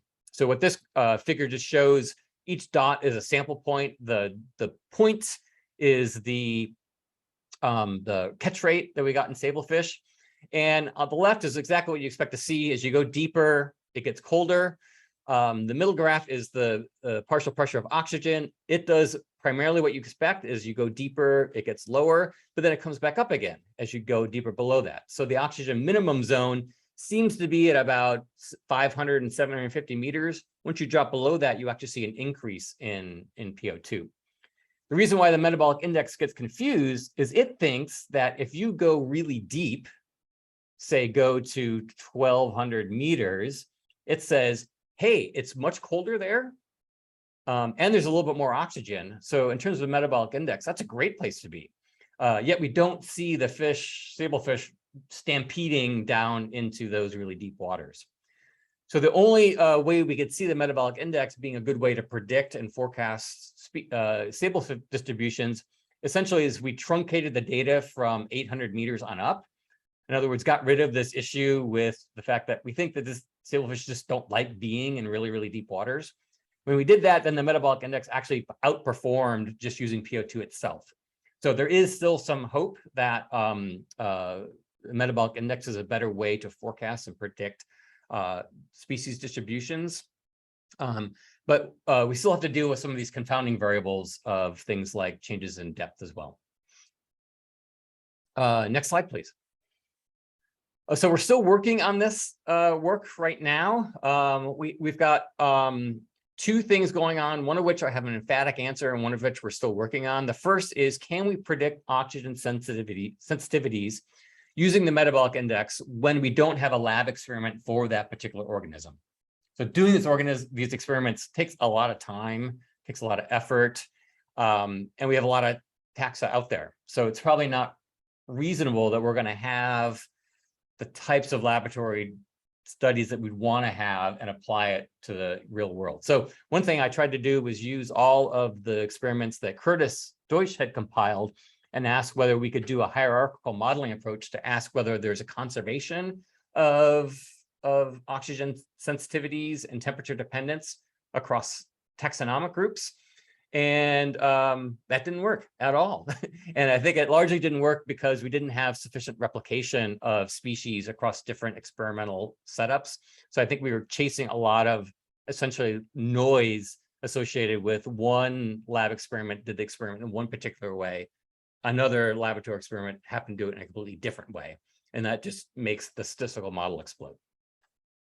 The second thing is doing something similar to what I just showed you, but more in a testing framework, is asking to what extent can we use existing species distributions, either say on the coast, up in Alaska, in British Columbia, a combination of all of those, and can that reveal the underlying sensitivities and the parameters for the metabolic index or some other threshold-like function? And we're in the midst of doing that, so I don't have an answer. Next slide. So given all that, basically what I've showed is that we can measure biological responses. The coping mechanism itself seems to be really key because the coping mechanism itself could trigger other ecological impacts. Predicting those is hard. There is some hope of maybe we can estimate and reveal thresholds and other properties of to quantify the sensitivity to oxygen, looking at other systems, but that's going on. So what can we do right now and to think about Puget Sound? And I think I'm just going to largely be teeing up Tessa Francis's talk a little bit because I took a look at her slides last night and it overlaps a lot with what I'm talking about here, is a real focus on risk. Next slide. So when I talk about risk, I'm talking about two separate things. One is a vulnerability analysis, where you take a look at a species over the course of its life history, and you're looking at two things. Is one, are they exposed to levels of oxygen that are harmful? And we should say probably oxygen and temperature. And then what is the subsequent consequence at the species level? And typically we're looking at key demographic rates such as mortality, development, and growth. And looking throughout the entire life history, we think is incredibly important. If you go to the next slide. Here's an example of work that Emma Hodgson did. This actually had to do with ocean acidification, but she was looking at exposure and consequence of Dungeness crab. And the key thing here is that Dungeness crab eggs are exposed to a lot of low pH, but they have very little low consequence to being exposed. On the other hand, the megalope and larvae, if they are exposed to low pH, they do have a pretty profound response, but because of when they happen to be in the environment and where they happen to be in the environment, they're not exposed. So overall, by looking across the life history, even though certain life stages were sensitive, by luck, this particular species didn't really get flagged as being particularly vulnerable. So that's one aspect of the risk-based approach. Next slide. And the next bit is really just taking advantage of thresholds. I always think about thresholds as a cliff. And as a person going on a hike, I want to know two things. I want to know where is the cliff and where am I relative to that cliff. And if I think I'm pretty far away from that cliff, I know I'm not at risk and I don't need to be super careful with every single step. Now, if I don't know exactly where I am relative to that cliff, I'm going to perceive that as a pretty risky situation. and I'm going to pay a lot of attention to every step that I take. So fortunately, oxygen is a thing that operates in a threshold-like manner. In other words, when there's plenty of oxygen, things are fine. It's only when you drop below. So I do think we have the potential to try to quantify these thresholds, quantify our uncertainty on those thresholds, and we can quantify our uncertainty of where we are relative to those thresholds, which is perfectly suited to a risk-based approach. Next slide. So I'll close right there. I thought hopefully I made up a little bit of time, so we have time for Q&A. Just real quick, I want to thank all the people that helped support this. Thank you, Tim. I'm thinking about the stampeding fish that you were talking about. I didn't know fish could stampede, so I've learned. Oh yeah, it's quite a thing. So thank you. So just in the interest of time, we're gonna do a little Q&A session now. Tim has to. You're on with us until 10. So what I would suggest is we're going to focus on questions directed towards Tim first, and then go back to Jakob's presentation with some slop in between, I'm sure, because they're related talks. But if you have a question on the presentation from Tim, please use the hand raise function, and Mario will help me moderate that. We'll also address, to the extent we have time possible, the questions that have been raised in the chat. So that's what we're doing. You have a question, raise your hand. While we're waiting for people to figure out how to do that, Mario, are there questions queued up from the chat as well? I think one of the questions that we had kind of coming from the kickoff that I think would be interesting to hear both Tim and Jakob's perspective on is just these ideas of adaptation and resilience in the face of climate change. So Tim, do you want to maybe start with that? Particularly with respect to dissolved oxygen and then Salish Sea, is that? Yeah, and I think just both broadly as we think about water quality, but also particularly when we think about nutrients. Yeah.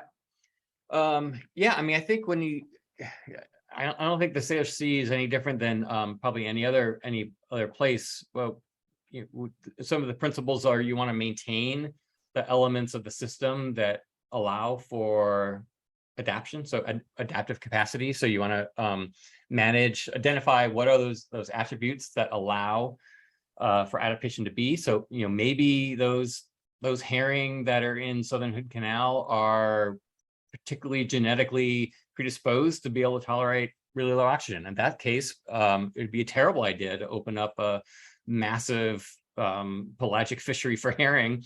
And you could wipe out that stock pretty quickly because it's a pretty small area. And thinking about resilience really is a lot about thinking about non-linearities, staying within adaptive pathways that don't lead to profound shifts. So profound shifts happen when you do cross a threshold. And then finally, it's thinking a lot about cumulative impacts and how the cumulative effects of multiple things change the location of those thresholds. So we know for sure things are going to get warmer. They've been getting warmer.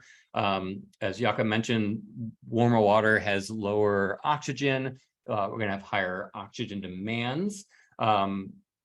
So I think having this risk-based approach to identify, hey, what are the areas where we are most worried about things happening? What species are we particularly worried about? And then we try to moderate all the other potential impacts on those species, the things that we can control. Okay, thanks. Jakob, do you have anything to add to that from the Baltic perspective? Yeah, one thing I'd like to add about the resilience is that we do know that with decreasing oxygen concentration, we do have these negative feedbacks on nutrient cycling, especially both from nitrogen and phosphorus, and that can sustain further eutrophication and thereby, you could say, enhance the organic loading of the sediments. So you really want to make sure that you don't get across this, critical threshold where suddenly you have a collapse of the benthic ecosystem, and suddenly you recycle all of the nutrients back into the system and maintain, you'd say, a high eutrophic system. And then when it comes to adaptive management, I think that was also what Mario, she mentioned. I think we have to look into, what are the handles that we can turn. I think it would be difficult to do anything about climate change, at least from a regional perspective. And we know that that climate change are mostly going to have negative consequences for our ecosystem, especially for hypoxia. So the only thing that I see that we can really do to somehow mitigate, or you could say reduce the effect of climate change on hypoxia, that's to reduce the nutrient inputs and organic matter loading of our system even further. Great, thank you.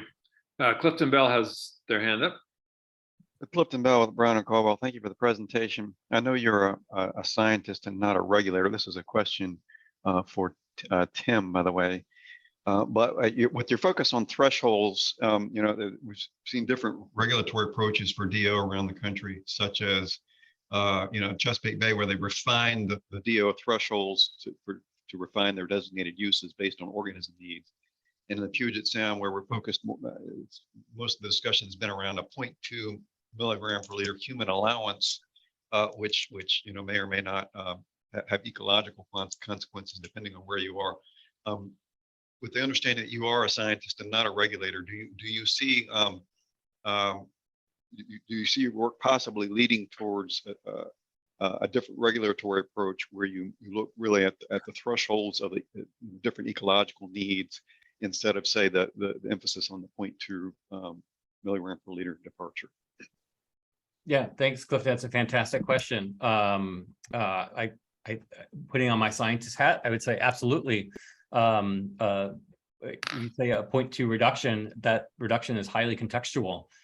Depends on where you're starting, what the organisms are that are present in that area, and then what does that 0.2 mean relative to the pushing you towards a threshold? Is it moving you to the realm where you're worried about that threshold, or is it a pretty small change in risk?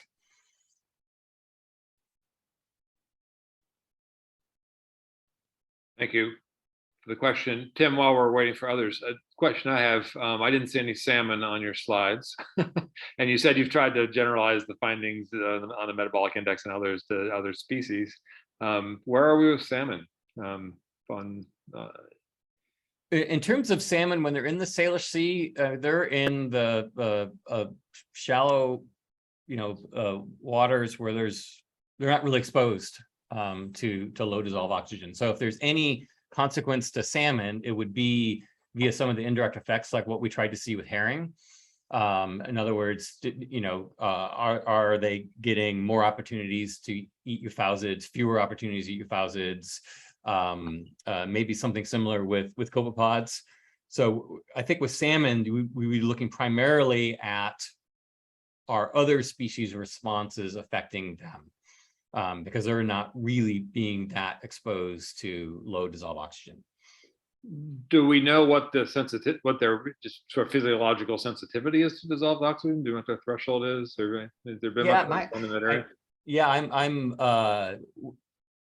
generally, they want a lot of oxygen. They're no sablefish, right, and they're no hake. So yeah, I think they like a cold and they like a fair amount of oxygen. They don't have that same ability to essentially ignore oxygen like sablefish have. Fair enough. Other questions from the group? I don't see any hands raised. Mario, anything in the chat? I don't. So I think let's go back to some of the chat questions. Jakob, this one is for you. It's about the melting of the Greenland ice sheet and whether or not that may disrupt the Gulf Stream, weakening the density gradient that brings tropical water north. Has research been done about climate-driven disruptions to the currents in the North Sea, and how may that affect exchange with the Baltic? Yeah, I saw that in the chat. So let me just start by just correcting this misunderstanding. It's not the melting of the the Greenland ice sheet that's actually driving the Gulf Stream. It's the deep water formation that's happening up in the Arctic Ocean, where the formation of sea ice is producing a brine of water. So that's actually the engine of the whole thermohaline circulation of the oceans. So the global conveyor belt.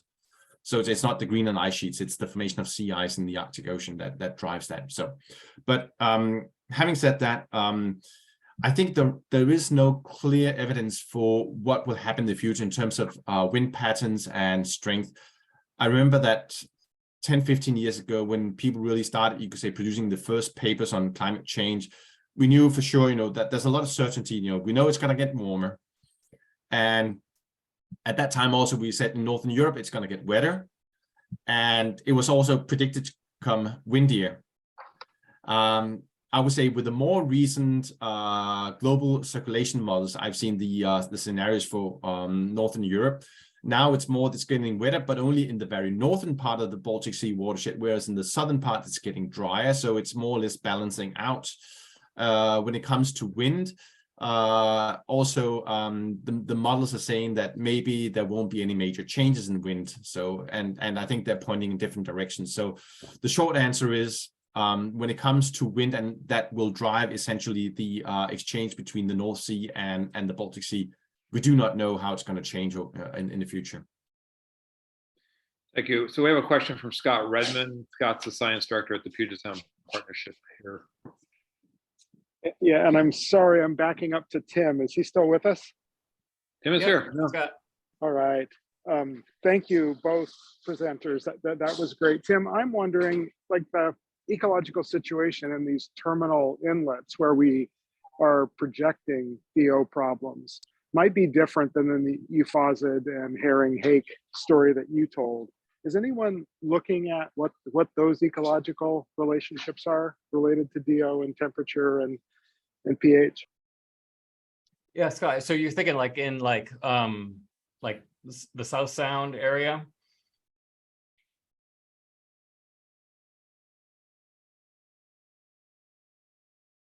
I think Scott might be answering and be muted. I think that, yes, I think. Exactly. And maybe some Whidbey Basin. That's true. Yeah. That's a good question. I mean, when we did the Hood Canal stuff, we were kind of also doing a sort of terminal basin, because we went not just Hoodsport, but around the corner, getting it. So we picked that because we've been working in there, and we knew a bit about it. I think you're right. It would be cool to look in some of the South Sound, or again, like the Whidbey Basin, just to see is a fundamentally different dynamic out there. Certainly, there might be different species that are key players. Like this is a lot of hake out in Hood Canal. I don't think there's a ton of hake down in South Sound. I could be wrong. And there's different depths, and the depth, of course, plays a key role in terms of the diel vertical migration and some of the ability of zooplankton to avoid capture. It'd be super great if we can get a huge pot of money to do it. I'd be game. Back to you, Scott. Super great is what we go for. Thanks, Scott. There was an earlier question that I'm going to modify and ask Jakob again. You talked about this particle transport issue of, right, so the nearshore carbon gets generally resuspended and focused down into the deeper basin. And I'm wondering, thinking climate change and sea level rise, if you thought much, and this is both in Puget Sound and the Baltic and elsewhere, as sea level rises and we begin to erode more nearshore organic rich solids, has that been incorporated into your thinking about sort of the trajectory of hypoxia as a mechanism? Not particularly when we talk about the sea level rise, but there is one thing, and maybe I should have mentioned that also makes the particle shuttling quite important in the Baltic Sea, and that's because it's a large basin, so you have these internal waves that constantly break down, you could say, and material from the shoals and transport it downwards. Mm-hmm. Maybe that is not so pronounced in Puget Sound, which is much more sheltered. And which does not have the same, you could say, dimensions as the Baltic Sea. So internal waves is probably not really a big issue in Puget Sound, but it could still be important. Thank you. My understanding is part of the mechanism is different, right? It's not internal waves, but there's definitely sea level rise projections that include an increased storm surge. So I think we're looking at a lot more coastal erosion in this region. And just your slide got me thinking about is all that carbon, and maybe it doesn't immediately have a dissolved oxygen demand, but maybe that, as you point out, that shuttling is going to take, it could be a delayed response, but eventually you're pushing all that carbon into the water.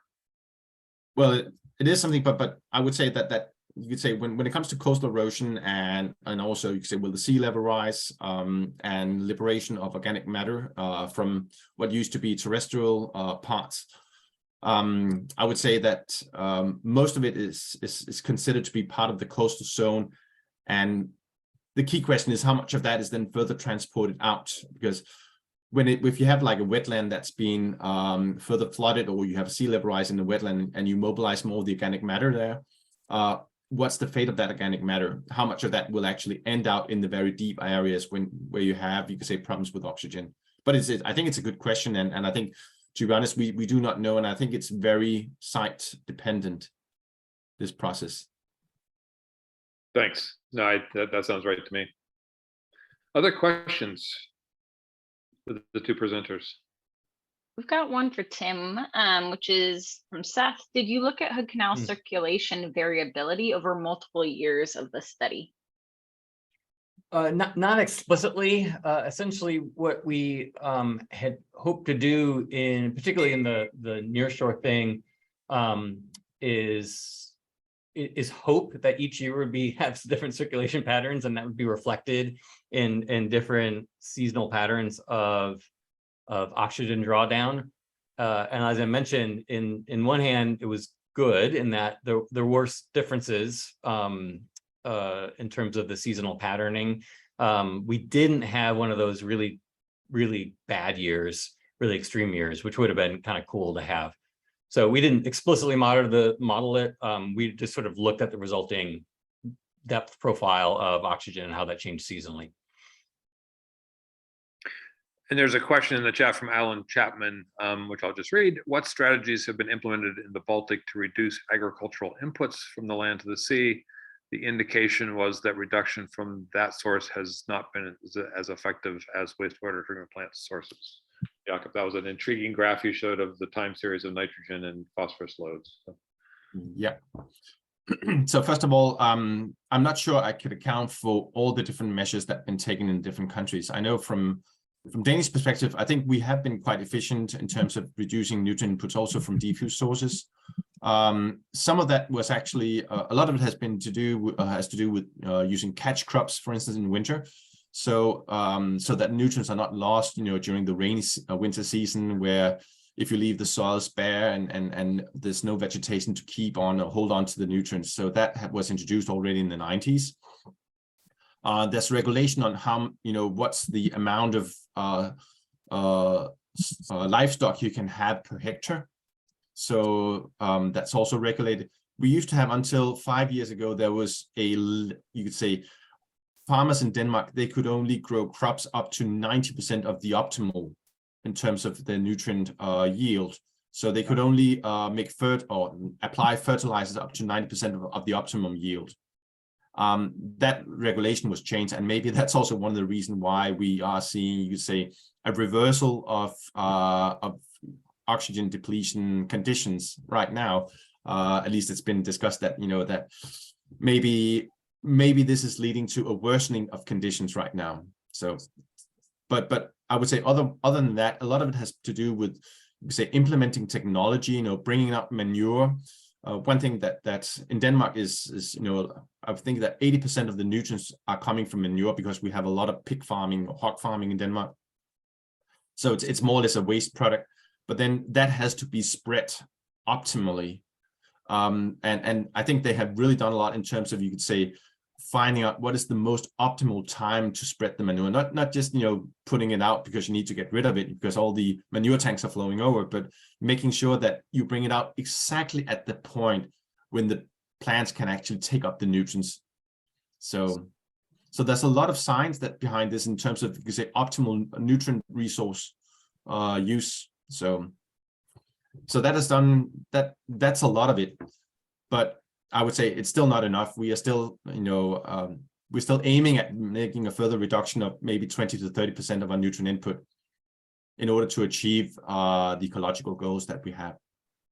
And did I hear you say that the Baltic states have pretty much reached the limit on wastewater treatment plants, that everything's up to tertiary? I'm sure there's work to be done, but it sounded like you said you were fairly far along in the technologies there. Yes. So all at least when it comes to the European or the EU members, they have to fulfill the urban wastewater directive, and that is setting limits to you could say the sizes. I can't remember by heart exactly how much it is. I think it might be something like 5,000 PE. Then you have to have certain regulation in terms of this concentrations in your effluent. So yes, thank you. We're about out of time. Other questions? Anything else? Last call. The Not seeing it. last question that I'm Alright. seeing hanging over from the chat was for Jakob about freshwater inflow of the 16,000. What is the magnitude of exchange flow from the North Sea into the Baltic Sea? And then after that, Scott, we'll go back to you. Yes. Well, that was a question from Tarang, and I think I also answered him directly in the chat. So, so the 16,000 cubic meters per second corresponds to the more or less to the freshwater surplus of the Baltic Sea, and if we call that 1 Q, then the inflow magnitude is also around 1 Q. So it's the same order magnitude. This means that what's flowing out over the sills is about 2 Q. So if you got you could say the calculations or the orders of magnitude right there. So it's on a ratio of 1 to 1 in terms of inflow versus freshwater outflow. Great, thank you. Scott, this is a second bite at the apple for Scott Redmond. Yeah, this one for Jakob, and just inspired by Joel's question. I'm interested in, is there experience moving away from marine outfalls for these wastewater discharges, reclaimed water? And you might not be the right person to answer this, but I'd so like to learn from the Baltic experience around that. So when going away, what if you mean like going away from marine outfalls, well, you still need to discharge it somewhere. So so what would be the alternative?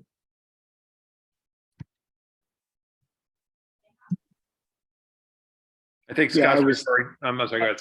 I wasn't sure you. Yeah, just reclaimed water, then used to infiltrate or recharge streams, that sort of thing. Is there a European experience? I haven't come across many studies of that. I think it depends on scale. I think there's a limit to how much you could say, if you have a big treatment plant, there's a limit to how much of that you can actually put back into the streams and how much you can use for agricultural purposes, etc. There has been some investigations, around some of the small. I know that from Denmark that you have had some wetlands where you take the instead of, you could say, putting out in a marine outfall, you actually let, you could say, the discharge from the treatment plant go out through a wetland to have a filtering effect in the wetland as well. But I do not know the results from that. I know that such experiments or such studies have been carried out.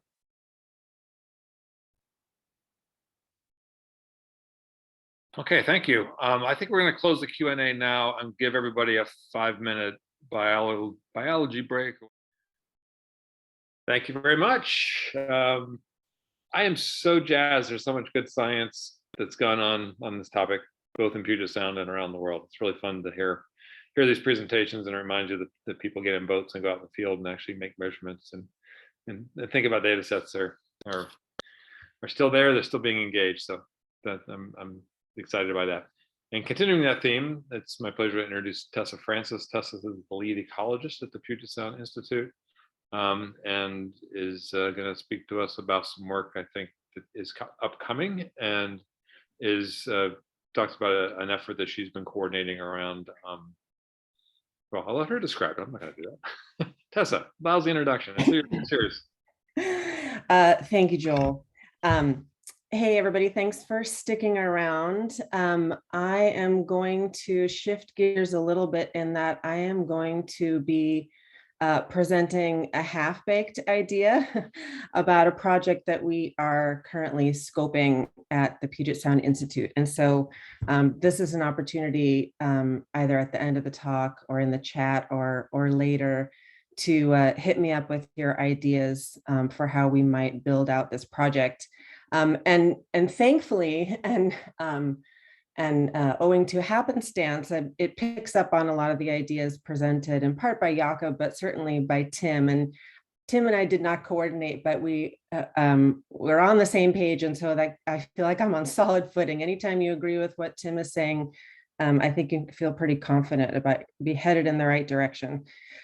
So just a little bit of context behind for motivation of this project that we're scoping. So part of the context for this workshop and the previous workshops is the marine water quality implementation strategy. And for Jakob and for those of you who are from outside the Puget Sound region, implementation strategies are our recovery strategies directed towards achieving ecosystem objectives. And as part of developing those recovery strategies, we identify important scientific and technical and other uncertainties.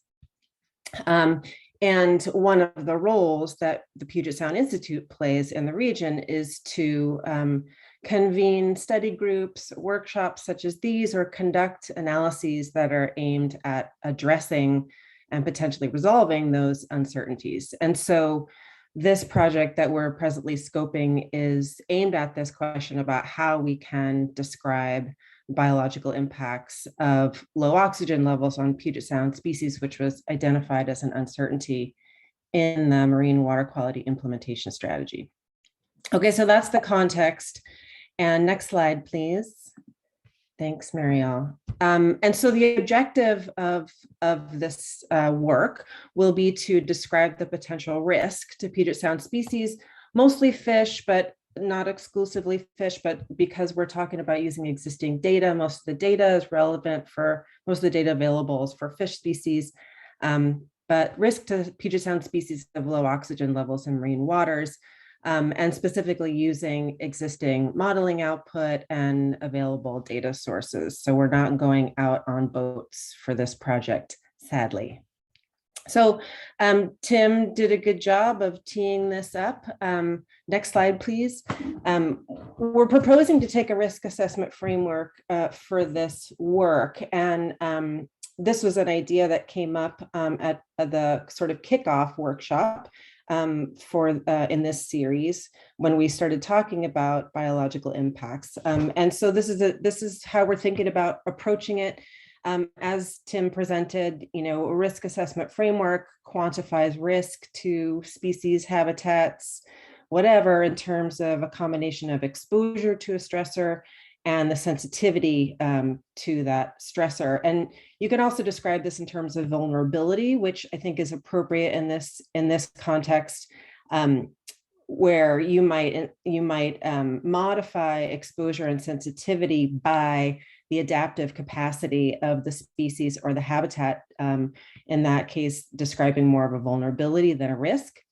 But some examples of what we might think about when we're describing exposure in this context would be, for example, species distributions. Where are species on the landscape combined with oxygen patterns? What are the oxygen levels that we're seeing on the landscape, and what's the overlap between species distributions, where the critters are and what oxygen they're experiencing?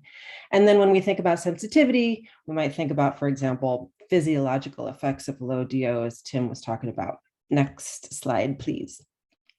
And so when we think about how, what are the available tools and information that we have that we could bring to bear on this risk assessment, one example of a tool that you've heard a lot about if you've been attending these workshops, well, sorry, I'm getting ahead of myself. So one tool that we might use to describe this kind of first component of exposure, which is species distribution. So where are species on the landscape, is the Atlantis ecosystem model, which has been developed by Hem Morzaria Luna and colleagues at Long Live the Kings and the Northwest Fisheries Science Center, taking advantage of all the available historical information about where fish and other species are in the Salish Sea, so that we can describe their relative abundance and where we find them on the landscape in the Salish Sea. So that's one example of sort of available information we can bring to bear to describe exposure. Next slide, please.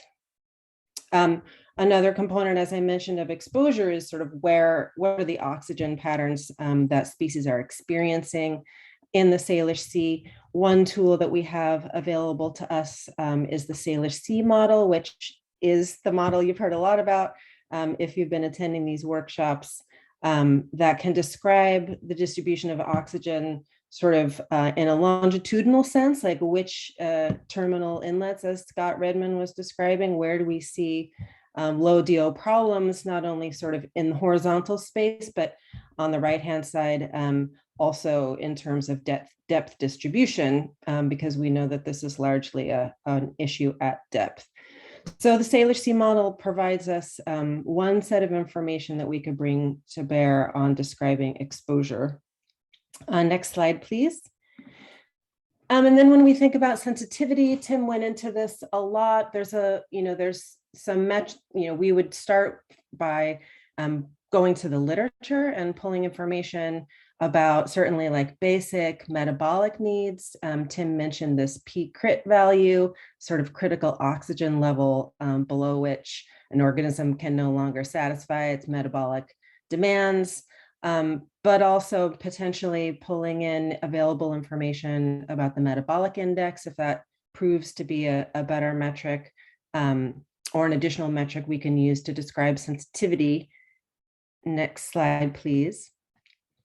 But also, as Tim suggested, there's a lot of measures that we'd want to bring in that sort of modify the relevance of these strictly metabolic values like peak crit or metabolic index, like fish behavior, can they move? What are lethal versus sublethal effects? Not just, are we seeing mortality, but what are effects on growth and reproduction? And then also, as Jakob pointed out with respect to cod, and as Tim mentioned, obviously the exposure of species at different life stages and their relative sensitivity at different life stages to low oxygen is relevant here as well, that we would want to bring in to help describe sensitivity. Next slide, please. Okay, so we benefit in the region from a framework for this work that was developed by Jamil Samhori and colleagues at the Northwest Fisheries Science Center. These many 10 years ago, I think now it's been. I feel like this was actually, Jamil came in and gave a talk at PSI like my first month at PSI. So it's an oldie, but it's a goodie, and it's been expanded and built on by Jamil and other colleagues at NOAA to take sort of an ecosystem risk assessment approach. But what I really like about what they have done and why I think it could be good here is, they start by developing some qualitative criteria. So if we just think about this exposure part of the risk equation, first start by developing some qualitative criteria that you might use to describe exposure, like spatial overlap with the stressor. So this is where species are, and temporal overlap with the stressor. So if this is purely a summer problem in certain areas, then what's the temporal overlap during summer season? Some other factors that might mediate the relevance of exposure would be, is this for fish, is this an exploited species? Are they fished, and so their exposure to low oxygen levels is more important or potentially more impactful because they're already experiencing population depletions owing to exploitation? And there's a whole list of other sort of criteria that we might incorporate into our definition of exposure. And then we can turn to the quantitative data, and we can overlap, for example, the spatial distribution of the pressure. So you can think about spatial patterns in dissolved oxygen, along with overlay that with spatial distribution of species and other of these criteria. And those in combination would help us define exposure. And then you can see at the bottom what Jamil and colleagues have done is describe exposure in sort of a categorical framework. And this helps us a lot, as has been mentioned.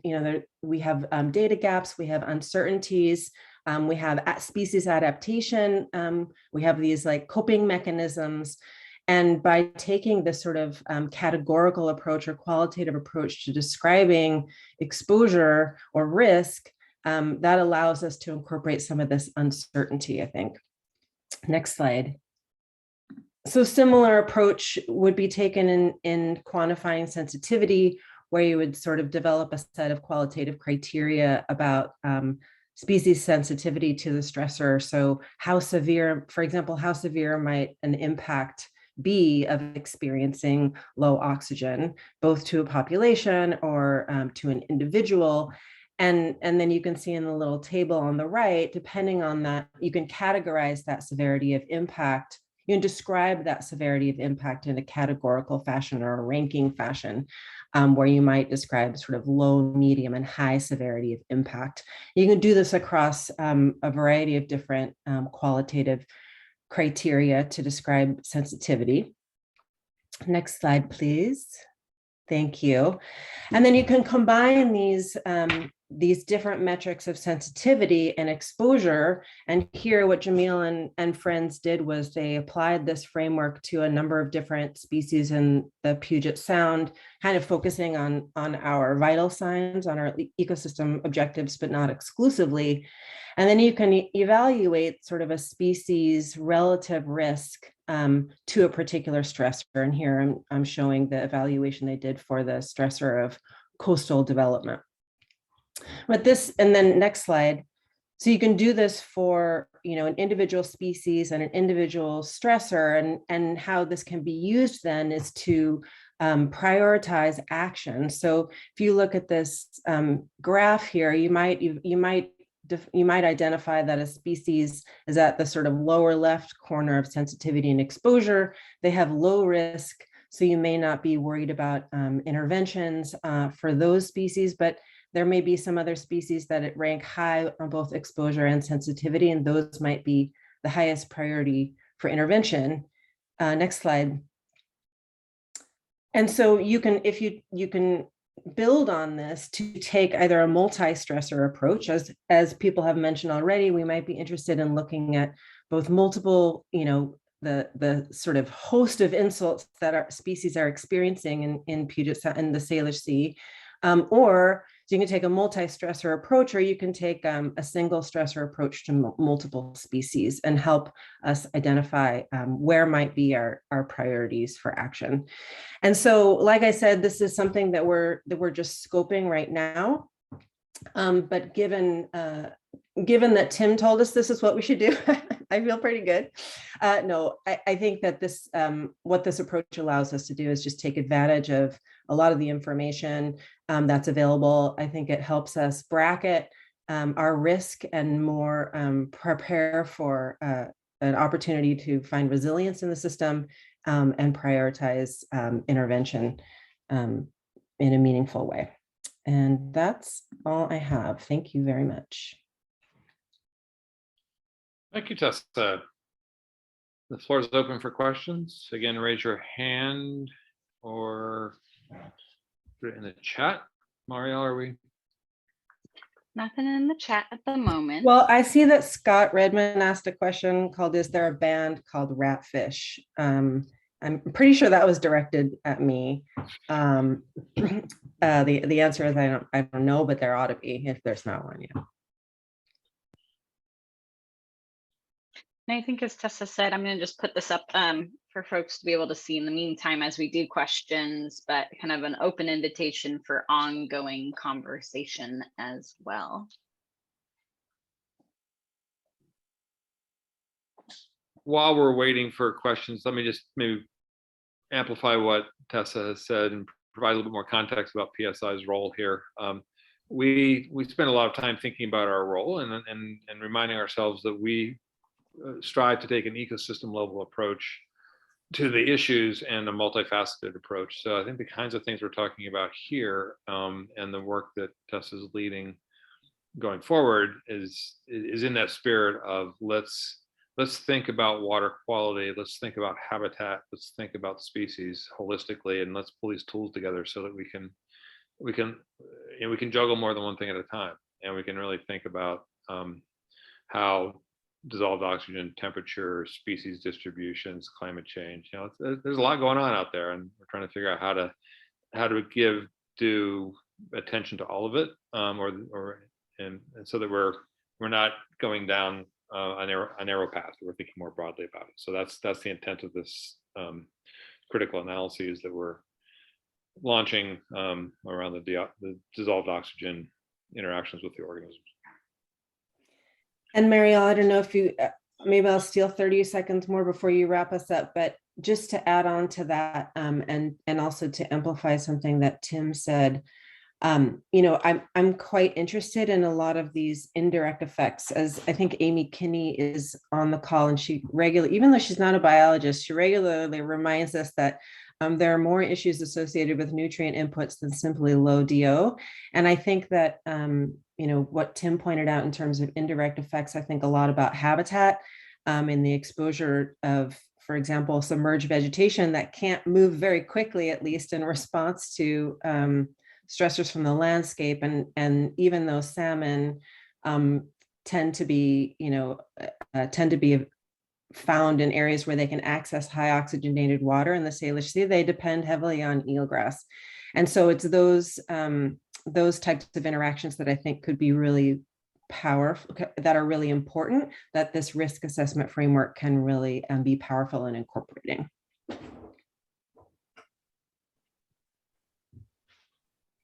Thank you both for that. Scott, I see your hand. Yeah, and I'm noticing the time, so I don't know if I really have a question here, but I just want to pile into thanks for reminding us of this oldie but goodie. And I'm kind of inspired by, could we use some of Tim's approach in Hoodsport and apply it to these terminal inlets related to my question to him earlier, and then use this framework, what species, and look at their risk, and then go forward with, okay, what might be the harm to the system directly, and then I love and also indirectly from nutrient loadings in these places. Yeah, thanks for that, Scott. It makes me happy that Tim and I sort of arrived at this risk assessment idea convergently. And also, anytime I feel like Tim and I will need to work really closely on this, and that is good news for me in my life. Love that. Well, I know we are at time, so I think we'll wrap things there. We'll go back through in case there are any questions you miss in the chat and follow up directly with folks offline for that. I did add a plug in the chat for our next workshop, which will be on sediment exchange on the 17th of October, so just around the corner. That workshop will be a little bit more diving into the weeds of the nuances of sediment exchange. So particularly for folks to do modeling or research on that, we'd love to have you there for that more informal conversation. And so also, if there are experts you think are important to have in that conversation, please also feel free to either add them in the chat or follow up with us directly to make those suggestions. But really appreciate everybody's being here early in the morning with us and persistence and hanging on for the full 2.5 hours. It was a great, robust conversation. Thank you all, and thanks, Marielle, for organizing.